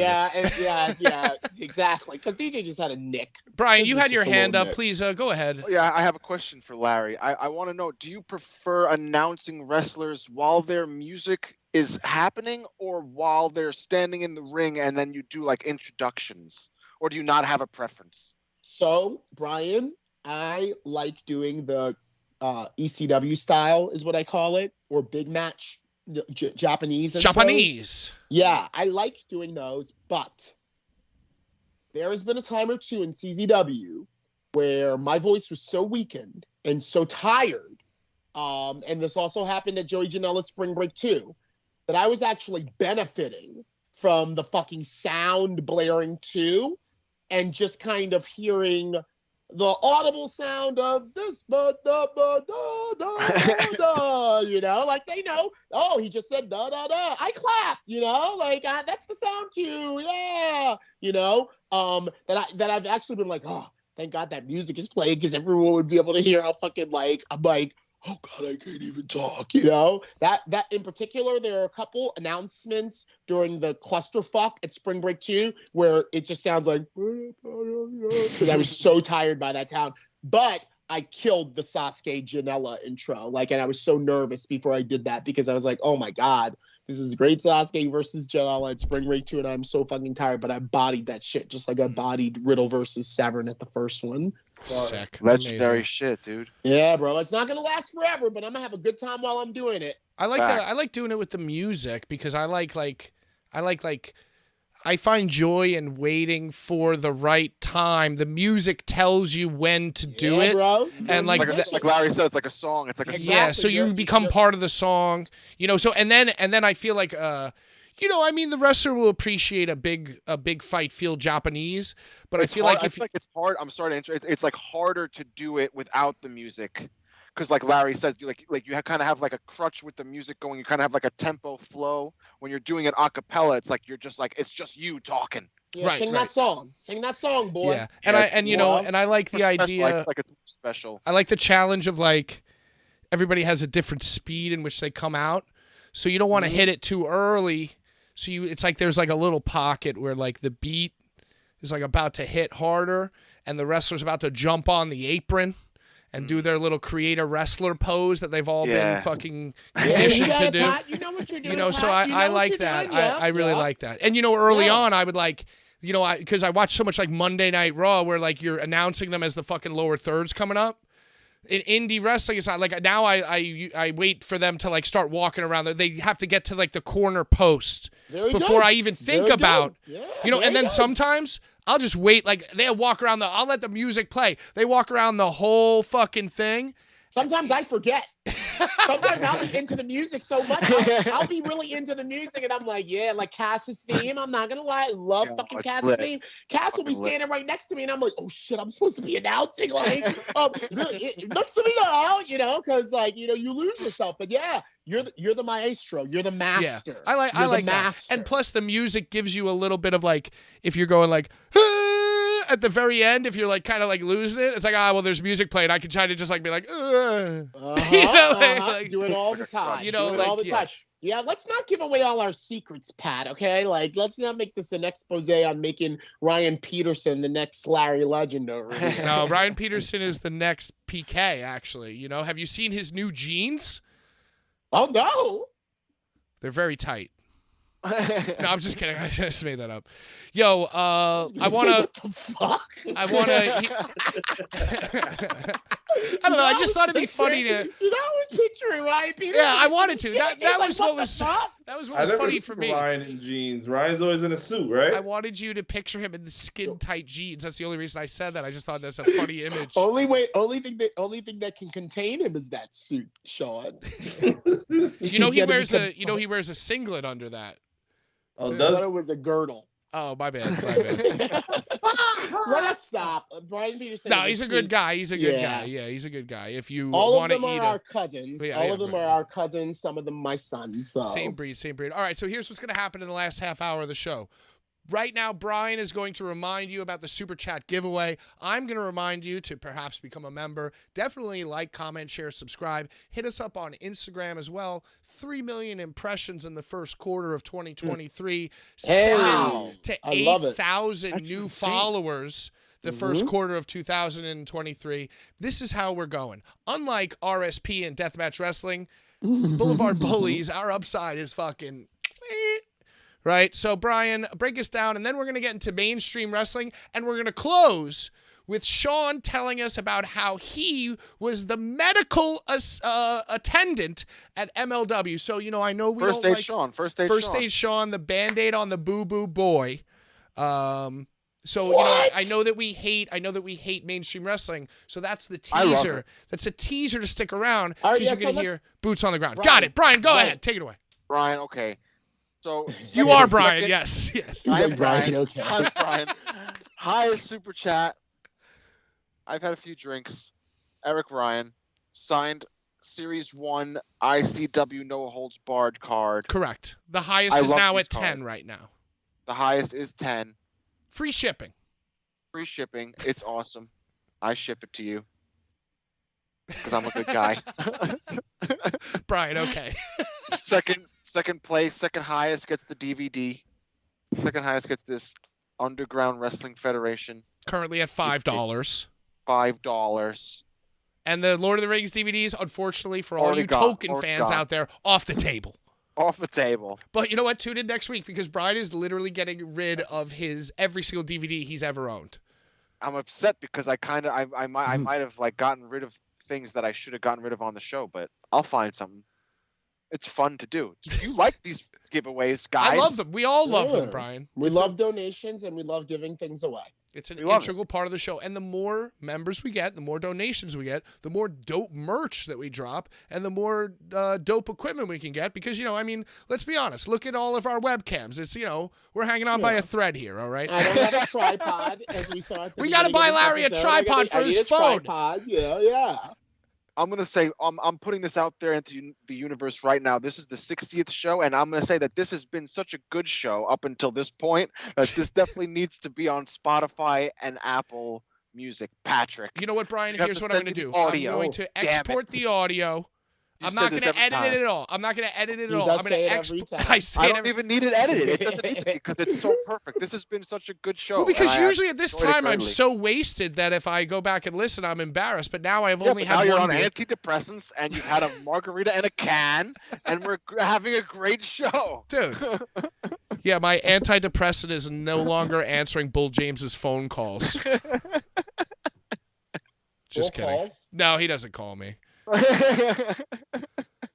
It's because he's got his Let's stooges talk watching. about Anyway, mainstream wrestling before we go off the goddamn mainstream rail. wrestling. I'm going to do rapid fire because I want to hear about Sean's boots on the ground MLW experience. All right. There's a talent freeze because they fucking bought the company Endeavor, blah, blah, blah. So no Tonga, no Brian Cage, no Jay White, no Authors of Pain. And Drew McIntyre is currently very unhappy because his contract's running out. He wants more money and a bigger role. Lightning round. Sean, Brian, then Larry. What's our take on Drew McIntyre? Is he valuable enough to warrant more money and a bigger role? Yay, nay, nah. I don't think he's proven himself as somebody that they can rely on. I think the time has come to part ways, unfortunately. And I think he's proven to survive and thrive in other places. And he's done it on the indies. He's developed himself into the man he is now. He was a champion during COVID. He carried the WWE title during a time where a lot of people weren't certain how far wrestling would go. You know what I'm saying? He went into Impact. He carried the title there. And he went to WWE after that. I mean, he's done enough to basically say that he'll do well enough wherever he goes. So you're a nah. You're a nah. You're a nay. I'm a nay. Nay. Brian, yay, nay? Nah. Dude, I think that Drew McIntyre deserves much more than he's been given, because not only had he had the weirdest WrestleMania moment in like history, winning it in front of nobody, but he has the best matches. He has wars with brutes, and I think that they had this merger and they have all this money. Why can't they give the dude more money? The guy deserves more money. Whatever. How about McIntyre's awesome, how about and more he money, deserves- same role? I could get down with that. Dude, he has awesome matches. What else does he have to do? He even deserves. He should be champion again. All right, He you're done. deserves to win it Sean again. is a nay. Brian's a yay. Larry, Drew McIntyre, more money, bigger role. Yay, nay. I'm gonna give it a nay. I think that the only time that he was like really impactful was his indie run when he was with Evolve. And I think that now he has done it. The landscape of the entire game has changed, and he should be like one of the flag bearers of, I'm just going to go out there and go where I want to and work where I want to and not sign shit for anybody. All right, so we got 2 nays and a yay. I'm going to go but I'm going to give it a little caveat where I feel terrible for this guy because he used to be, I have boots on the ground reporting, sources deep within Bullies Nation that tell me that Drew McIntyre used to be a world-class Alcohol of Famer. And Dude, he basically did away with the alcohol, came back to WWE, and I feel terrible for him because he had the pandemic run, and I agree with the chat that I feel like he deserves a run with an audience. Unfortunately, his time at the top has passed, so he's in a tough spot. He still, I feel like, yearns for that moment with the crowd, and that's why he's, barking the way that he is. So I'm on the fence on it. But I do feel bad for the guy. And you know what? He's been hurt. He's chronically hurt. He has some kind of condition that keeps flaring up. And he still has these wars. And he still had he had one of the best matches of WrestleMania weekend with those 3 dudes. I mean, yeah, it was a 3-way, so he got to lay outside for like 5 minutes at a time. But it's still not easy. Motherfuckers to his chest. Okay, so we're done with that. Just a little fun fact. I'm not going to throw it to you guys here, but there were rumors that Randy Orton was going to come back soon. Apparently, it's recently come out. Randy Orton is super far away from coming back. And so everybody dreaming of the Cody Randy, reunion got to wait a little longer. Here, here's just another thing. Chelsea Green, apparently hospitalized with a massive, extreme tummy ache, but not bad enough to not take a selfie from the hospital. That's how I found out about it. This is my favorite thing, my favorite news story of the week. So, Dominic Mysterio, you guys all remember his introduction from WrestleMania? Where he came out in like the van, the prison intro. So not the prison intro, but apparently the pre-package on the pre-show, like the previously on. I heard about this. Apparently they showed all this like prison footage, and one of the clips was like from Auschwitz, and they accidentally threw like scenes from the Holocaust in his fucking prison montage. And, the Auschwitz National Museum, apparently they have like a bat phone. And the bat phone just rings whenever Auschwitz footage is accidentally placed. And so the phone rang, and they're like, what? WWE, what? Dominic Mysterio, what? And Auschwitz Museum. And, understandably, everyone very upset. WWE, a few days later, didn't even deny it. They were just like, oh, yeah, sorry. How does that happen? Dude, to be fair, if you just like type prison into Google, you probably get a bunch of Auschwitz photos and wouldn't even know it's Auschwitz. Yeah, but like people who type stuff into Google, like me, when I need images for videos, it's because I'm broke. WWE, they have like a stock footage library that they subscribe to where they probably don't need to Google things and accidentally put in Auschwitz footage. No, it's very strange. It's strange. This takes us right back to me wanting Max to be careful, because in today's climate, it's kind of like people are trying to find something to be like, that is a cancelable offense, regardless of if someone in WWE was like, let's slip this Auschwitz photo in here, see if anybody catches it. Well, dude, after he cut that promo about the car accident with the girl, like a bunch of people tried to call the police. They tried to call the police and have the man arrested. In today's climate, people are kind of cuckoo about things that happen on TV and whether or not they're real or not. So, or whether or not there's malice behind it. What is the purpose of this, and what is this person that's doing its intent? So,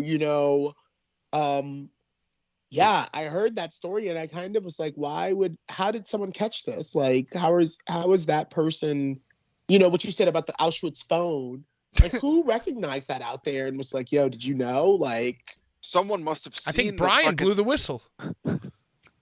Did anyone see what the actual thing was? What was it of? No, and I don't think it was of like I didn't even know. I don't think it was of I something honestly like didn't even hear graphic. I about think it was just of like a bed or something. You know, I don't think it was anything like Dude, but that's graphically. Like, that's triggering. If someone that's like triggering like really brutal shit. Like if someone's just like watching WrestleMania and they see that, that's like triggering shit. You know, that's like like in this climate, you can't do that. Well, especially in WWE. Just to get back to your point, Larry, like WWE, Auschwitz Museum, the Judaic Society of Anti-Nazism or whatever, they all like spoke out against WWE, and WWE was like, oh, sorry, and then just made a bajillion dollars because they're just a machine and they don't have to care. AEW ain't a machine like that. So if Max steps, on a bridge too far, I think there'd be serious repercussions. Whereas, like, what's going to happen in WWE? Their stock price doesn't go down. The guy who accidentally put that footage in or purposely put the footage in, he got fired, and they move on. The machine keeps churning.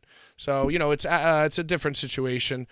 SmackDown after WrestleMania, Triple H comes out and he says the draft will change the game. And I think if you read between the lines, he is suggesting that Brett Lauderdale might get drafted to Raw or SmackDown as the craft services busboy, perhaps. And furthermore, the burning question in my mind is, where does this leave Jimmy Lloyd? Sean, care to comment?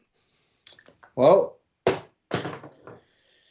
Jimmy Lloyd, you can find that man everywhere. I actually found him in the bowels of the Melrose Ballroom this past Thursday. Just like doing maintenance on the boiler. I was walking to the bathroom and there he is. I just standing in the staircase, and he had his back towards me as I'm coming. Wide back, right? Wide back, fanny pack hanging, and then he just gives me just the Jimmy Lloyd nod. Wide back, fanny pack hanging. I keep a skateboard, a spray can for the tagging.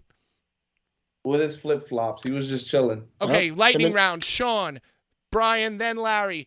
One WWE superstar that you want to see feud with Jimmy Lloyd. Go. Ooh. Otis. Otis, you mean? Otis. Brian. Almost. Larry.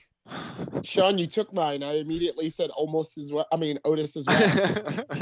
That'd be hilarious. I would love to see Otis and Omos form a tag team and call it Omotus. We just called O. Oh, it's the Big O. I'm gonna say Jimmy Lloyd versus Big O. That's gonna be mine. Big O would be their manager. What about? Okay, can I ask a question? Please, what does everybody think about AEW at Wembley? I think it's a horrible attempt at recreating SummerSlam '92. You think so? You think it's going to be a flop? I don't think they're going to be able to close out the entire stadium. What the hell are you writing? Me? I was drawing in my desk. You're just drawing. That's how bored you are of this show. You're just drawing on your desk. Just taking notes. I doodle as I thought. Damn it, He's Sean. the secretary. Yeah, those are our didn't records. sell out the full stadium either, though. No. So, all right. If you remember, Progress did a show back in Wembley a few years ago, right before COVID, and the main event was Walter versus Tyler Bate. And Tyler Bate was being promoted as a WWE NXT star, and Walter being Walter. He still wasn't in the WWE yet. And he certainly was no Gunther. He wasn't Gunther yet. This show was only held on half the side of the arena, and they had a big curtain up that covered the opposite half. So there's quite possibly the chance that they may not sell it out, and they'll have a big drape going across the arena to cover the other half that's not sold out. It's a big There's going to be a fuck ton of people. Yeah. You think there's going to be a fuck ton of people? Well, you know what? I think they might. Who is the band that plays out the Elite? That they paid for the rights for that song. Freaking Foghorn Leghorn or whatever. What the hell? Hello. Kansas. Wayward Son. Kansas. It's Kansas. Can God they damn play it. still? Can those guys rock? No, I think they're all dead alive? actually. And fuck it. grave. I was gonna say they're probably gonna have some sort of concert like the Rolling Stones or something. Yeah, they're gonna need something because But the thing is, rumblings. I'm sorry to interrupt, but there's been rumblings of like CM Punk. You can't just say sorry to interrupt. Just keep interrupting. I can Punk. do that. He said Punk. I said Punk. I've heard rumblings of Punk. People have been But clamoring even of CM Punk can't sell out Wembley Stadium, dude. But you You know don't who think can? so? Who? New Japan. Ooh, you think it'll be like a collab? Absolutely. Well, you know, Japan can sell out Wembley.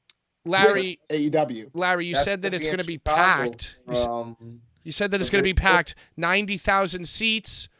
Half of that's 45,000. You sell 30,000 tickets. That's at like under 50% capacity. It's still double what they normally do for an AEW Dynamite, maybe even triple.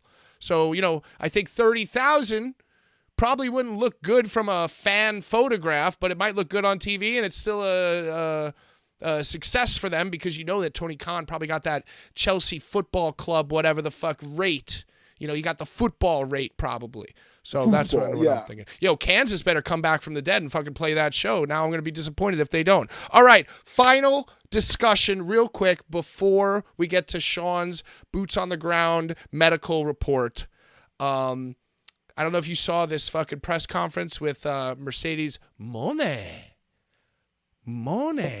but she like busted out like a weird small guitar, played a weird song. It was so bad. She was trying so hard to be entertaining. It sucked the nut, in my humble opinion. But at the end of the press conference, she did a slap. There was a face-off and a slap, and she hit her finishing maneuver on whoever her opponent is. And I saw this clip, and I said to myself simply, that might be the worst finishing maneuver I've ever seen in my goddamn life. What is the When she finisher? puts on her back and she flips Yeah, them? she puts them on the back and then flips them about. And I just think that, it's a form of the gory special. well, whatever it is, I hate it. So I know the move. my question to you guys is, and we'll go clockwise as well or whatever the fuck, Sean, Brian, Larry, what is, in your opinion, the worst finishing maneuver that you've ever seen, or least favorite, or worst, or most impractical? Just give me a shit finisher. First thing that comes to mind, Sean. The overdrive, also known as the playmaker. The overdrive was done by Randy Orton in 2002. The playmaker was done by MVP, I'd say around 2006, 2007, around there. Yeah, drape the leg over the neck, hold the arm. Oh, up, it's like yeah, I know what you're talking about. You hate no that. impact on that. It really bothered me. I hated it as a kid. I'm still not a fan of it now. I always hated MVP. Brian? You know, I always hated the motherfucking people's elbow. Oh, come on. What? Because it's the dumbest move that ever exists. Yeah, but it's just for flamboyant, he's already destroyed them with the rock bottom. Right, and my personal opinion is that's the stupidest, most dumb finishing maneuver that exists in wrestling. It's an elbow. It's an elbow. It's like a John Cena. A padless elbow. John A Cena. padless. He takes the pad off, Brian. Yeah, he takes the stupid pad off. I don't like it. Yeah, because I it's more. would be in the crowd in the front row booing him. Yeah. You bug him. I mean, the thing about it is that certain wrestlers can take a basic move like an elbow drop or a leg drop in the case of Hogan and turn it into like a signature. Even the leg drop's better. Well, hold on. Let me finish, Brian. It's a global signature that instantly, when someone recognizes it, they think of that wrestler. That's why Snoop did the people's elbow, a very poorly rendered people's elbow, but he did the people's elbow to fucking The Miz, because everyone would know exactly, oh, he's doing the thing that The Rock used to do. And when The Rock used to do it, it used to win matches. Right. So he probably just beat The Miz. That's one of those moves that's like so iconic. It's now just in the like cultural like lexicon, you know? Like for example, all it is an elbows drop. But when you do the shit, it's the people's elbow. Right, it builds momentum. You build momentum by doing that. From the start of this, you're building the momentum. You have the power of the people, and you're padless. That's an exposed elbow. I don't like it, Brian. I don't like it. I'm saying why it's as impactful of a thing that we even can call this move. Like, we don't even call Hulk Hogan's leg drop like the Hogan leg. It's like, no, you're right. It's just a leg drop. It has its own name. Right. It's a special, but you feel me, because you say that. Of course, I think it's dumb too. That's all I'm saying. All I'm saying. You feel me. Brian, Larry, I'm sorry. So you can't choose the people's elbow. You have to choose a new one. Worst finisher, least favorite finisher. I think my least favorite finisher is okay. It's probably the headbutt off the top rope, but I'm talking about the Chris Benoit Bam Bam Bigelow version. Because if you don't know like what you're doing, Like sometimes that looks like the guy's just jumping off the top rope and landing on his chest. Like That, you know, that you move know, holds a it's special place in my heart. it's a deadly move. But like For I the think person some giving guys, it. But, I mean, for both people. for both. For It's both. very, yeah, you have to make it look good. You have to make it very dangerous. Right. And Close to the person's face.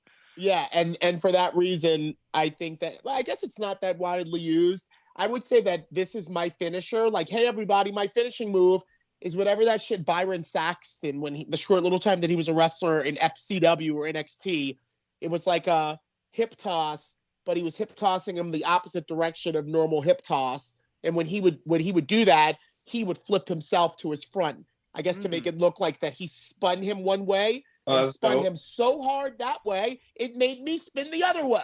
Like a standing Spanish fly?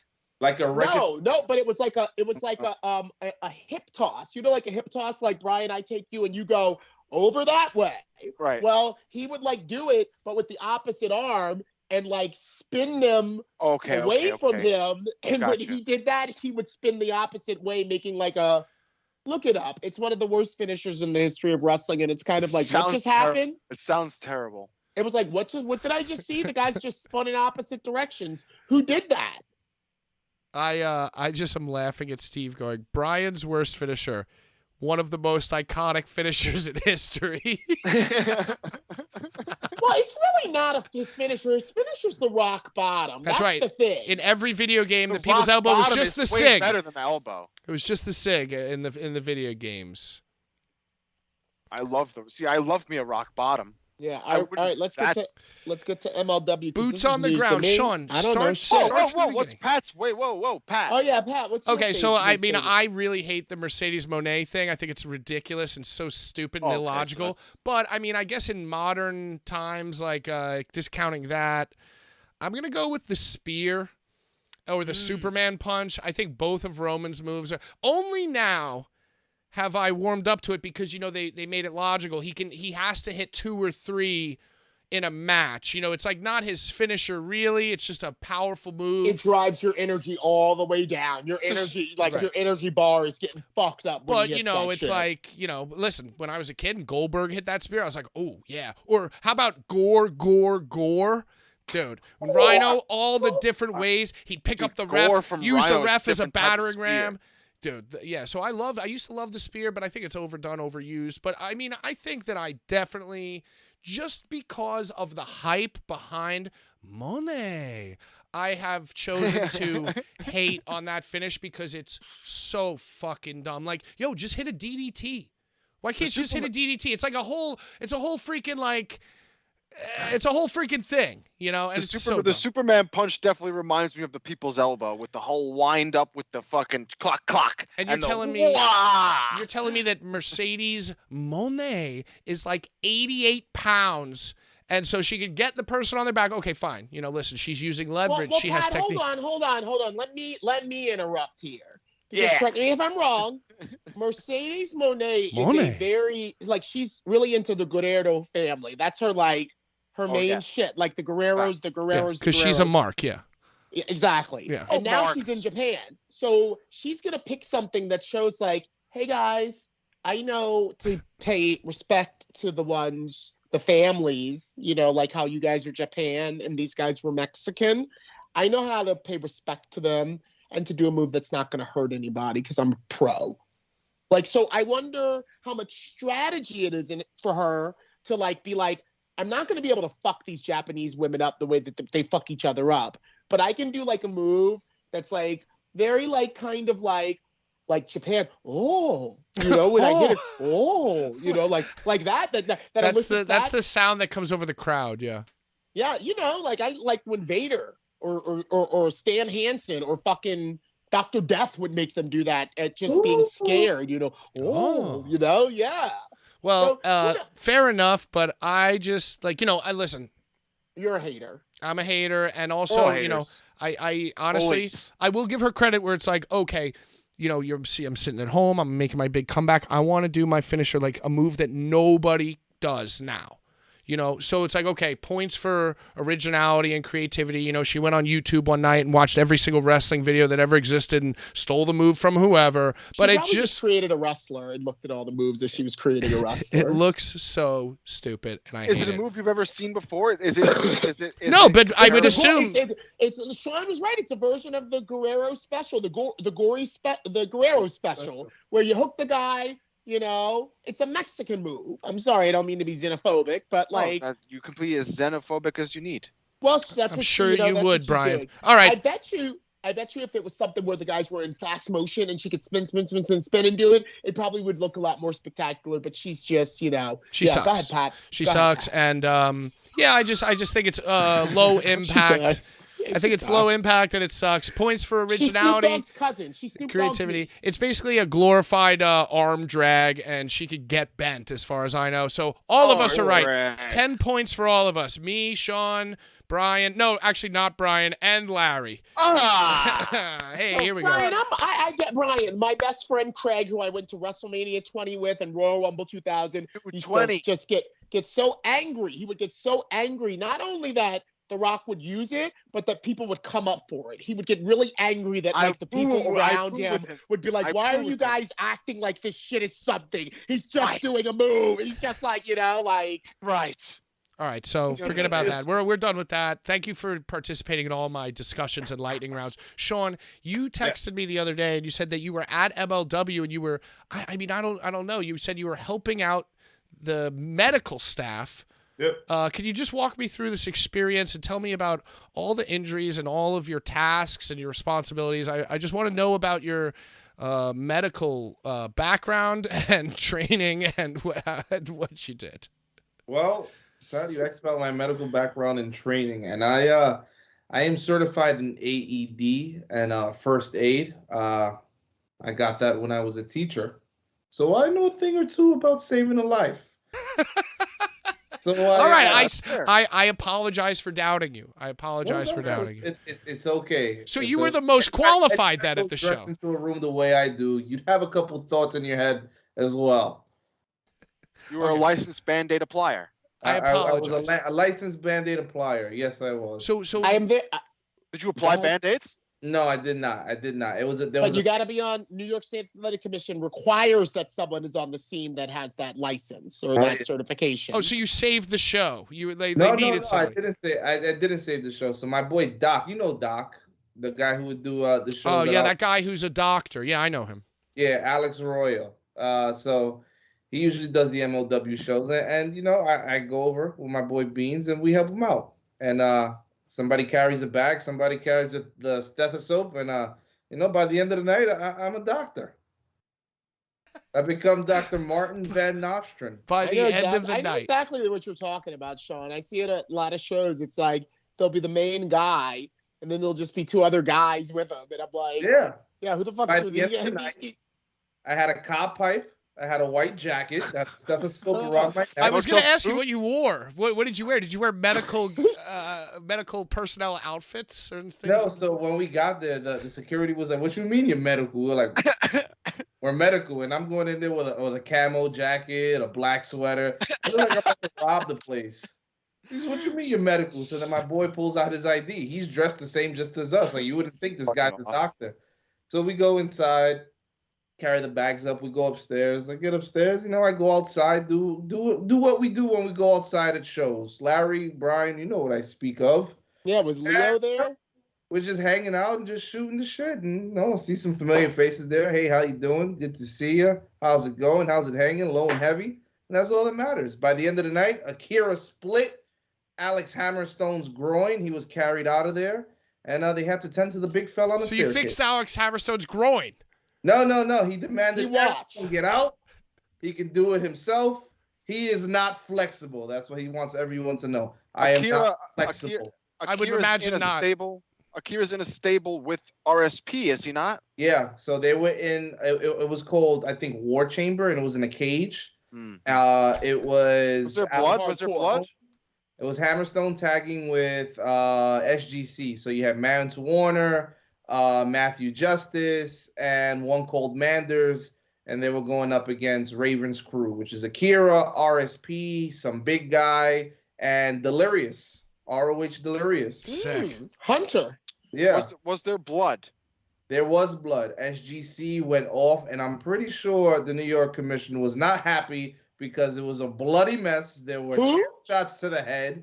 It was quite the What show. kind of shot? What kind of shots? Chair shots to the head. Like unprotected? Yeah, like No, it was, protected Wait, ones, who? Brian. it was wild. It was wild. SGC. Don't get sassy, Pat. Who is SGC? Who is that?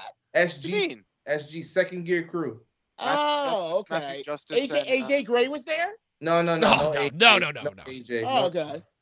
It was just Manders, Matthew Justice, and Mance Warner, and yeah, they were all pretty bloody. Did you RSP super glue was anybody? pretty bloody. Did you super glue You anybody? didn't No, heal no, their no, boo no, boos? no. My boy didn't want to do any of that. He was like, no, they could do that themselves. I'm not touching any of them. Sean, 'cause the when all AIDS. this blood was happening, how was the commission? Did you see the commission like yelling at anyone or like He was running back and forth. was it the guy with the glasses? Yeah. He was trying to figure out what the hell was going on. I Because, I like, had to obviously, in New York City, none of that could go down. I Right. had to distract that guy. I forget what Blood's his name completely is. out of the Orlando. commission. It's like you're not allowed to do it. You get Yeah, fined. Is nah, there dude, it was fines? wild. Like as soon as Matt Justice went in the ring, he just he did an Arabian face toss with the chair to RSP. Bang! Right in the face. Bang. Here comes Akira. Oh. Bang! Right Shout in out the face. Sabu. Shout out Sabu. Shout out Feel better. Sabu. Get well soon. Sabu was at a signing and really hated being there so much that he put the old tape around the ribs and acted like he was having a appendicitis and got Oh, rushed he out. didn't fake it. Don't make it less serious. Oh, I than it read was. on the internet that he. No, I read on- No, he I read probably on- didn't want Oh. to do it. No, dude, I read on the internet that he had a seizure in the shower and he fell down and bumped his little head, and then he wanted to do the signing, His little but head. but he His little felt like goddamn shit. Brian, you are not the medical expert on the show. Sean is. Yeah. Sean, how many wrestlers asked to borrow your athletic tape? That's really what I want to know. None, because I don't look like the one you want to walk up to. Nice, smart. Next time, you know what? Listen, everybody subscribe to the channel, become a member, donate on Super Chat because here's what's on the shopping list. Tripod for Larry so, we could see his beautiful face. What do we make tonight? $15? $15. And next time, Yeah. Sean Every goes little to bit be counts. Someone give it the last No, there was zero more, hour. it Come was on. more than $15. Urka too, right? There Because was the three. members. Well, there there were members three- and there were donations. Okay, so the I'm going to total's like sort it all 20. out. $22. Three goddamn You know what? donations. Tomorrow, I'm actually gonna be at a show. It's actually called WCW. Are you Oh, not I've heard of them. goddamn Sean? Yeah, so I'm doing a signing over there with someone. On my crib? Huh? I thought you were coming to my crib. Yeah, but dude, what time is the show? Oh, my God. Can you guys save your personal plans What for is after going the on here? goddamn What is show? WCW and I'm trying to So get the I'm boots on the ground heading medical out of report. I'm going to ask. I'm mentioning the Don't show be jealous. because of a particular reason. I'm jealous. Masha Slamovich tomorrow on camera. What does she think of people who don't agree with her being the GCW World Champion? I never said Let's see that. what Masha I has never to fucking say. said Let's that. see if she'll entertain the Did I? question. And if she does, we'll have some news to report to you, the fans, all across the internet. Sean, I would love that video to end with you putting a Band-Aid on her arm. You know what? I'm gonna look for one that says champ. Dude, you know what? Keep an eye out in your local CVS, Walgreens, Blvd Bullies, Band-Aids coming soon. Mm-hmm. Final thoughts, Sean? Take care of yourself and each other. Brian? XPW next Saturday. We're gonna. Do we have one more show before next Saturday? Yes. Right. Yes. I don't know. Look it Okay. up. All right. So yeah, I'm excited for XPW. This has been the best show we've had, and this is going to be a podcast now. So we're gonna upload it because Patrick's going to send me the audio, and we love everybody in the chat. 15 viewers here. We love you, and Patrick. Well, I'm going to throw it to Larry, but thank you, Brian. Larry, final thoughts? I just wanted to say I think it's kind of interesting that Ricky Shane Page had all that stuff to say about the deathmatch wrestling community, and from all accounts, he had a pretty hardcore, bloody fuckfest in the Melrose Ballroom, breaking all the rules of the state of New York in doing so. The hypocrite. It's a weird way for us to end, but I can't not It's a think little about strange. that. A little like, Yeah. because here in New York, we like our wrestling dry and boring. So make sure you check out. NYWC, baby, until the Psycho Circus. Until the Psycho Circus, it's NYWC, baby. I was just gonna bust out the haterade. Well, for my final thoughts, I just want to say that wrestling is a beautiful thing. Sometimes it's great, sometimes it's stupid. But the most important thing to remember is that to all our enemies, die slow. Blvd Bullies. Let's cue that music. Thanks to everybody watching. Thanks to our new members. I'm going to be uploading content as fast as I possibly can. Until next time. Oh, hold on. Let me just make sure. I want to make sure I got it like really. Oh, so Christ, may you burn in hell forever. Until next time, y'all. I'm PK. That's been Ringside Sean, the First Aid Maven. We got Bad Take Bry, the One Punch merch guy, and the legendary one, Larry Legend. Until next time, bye-bye!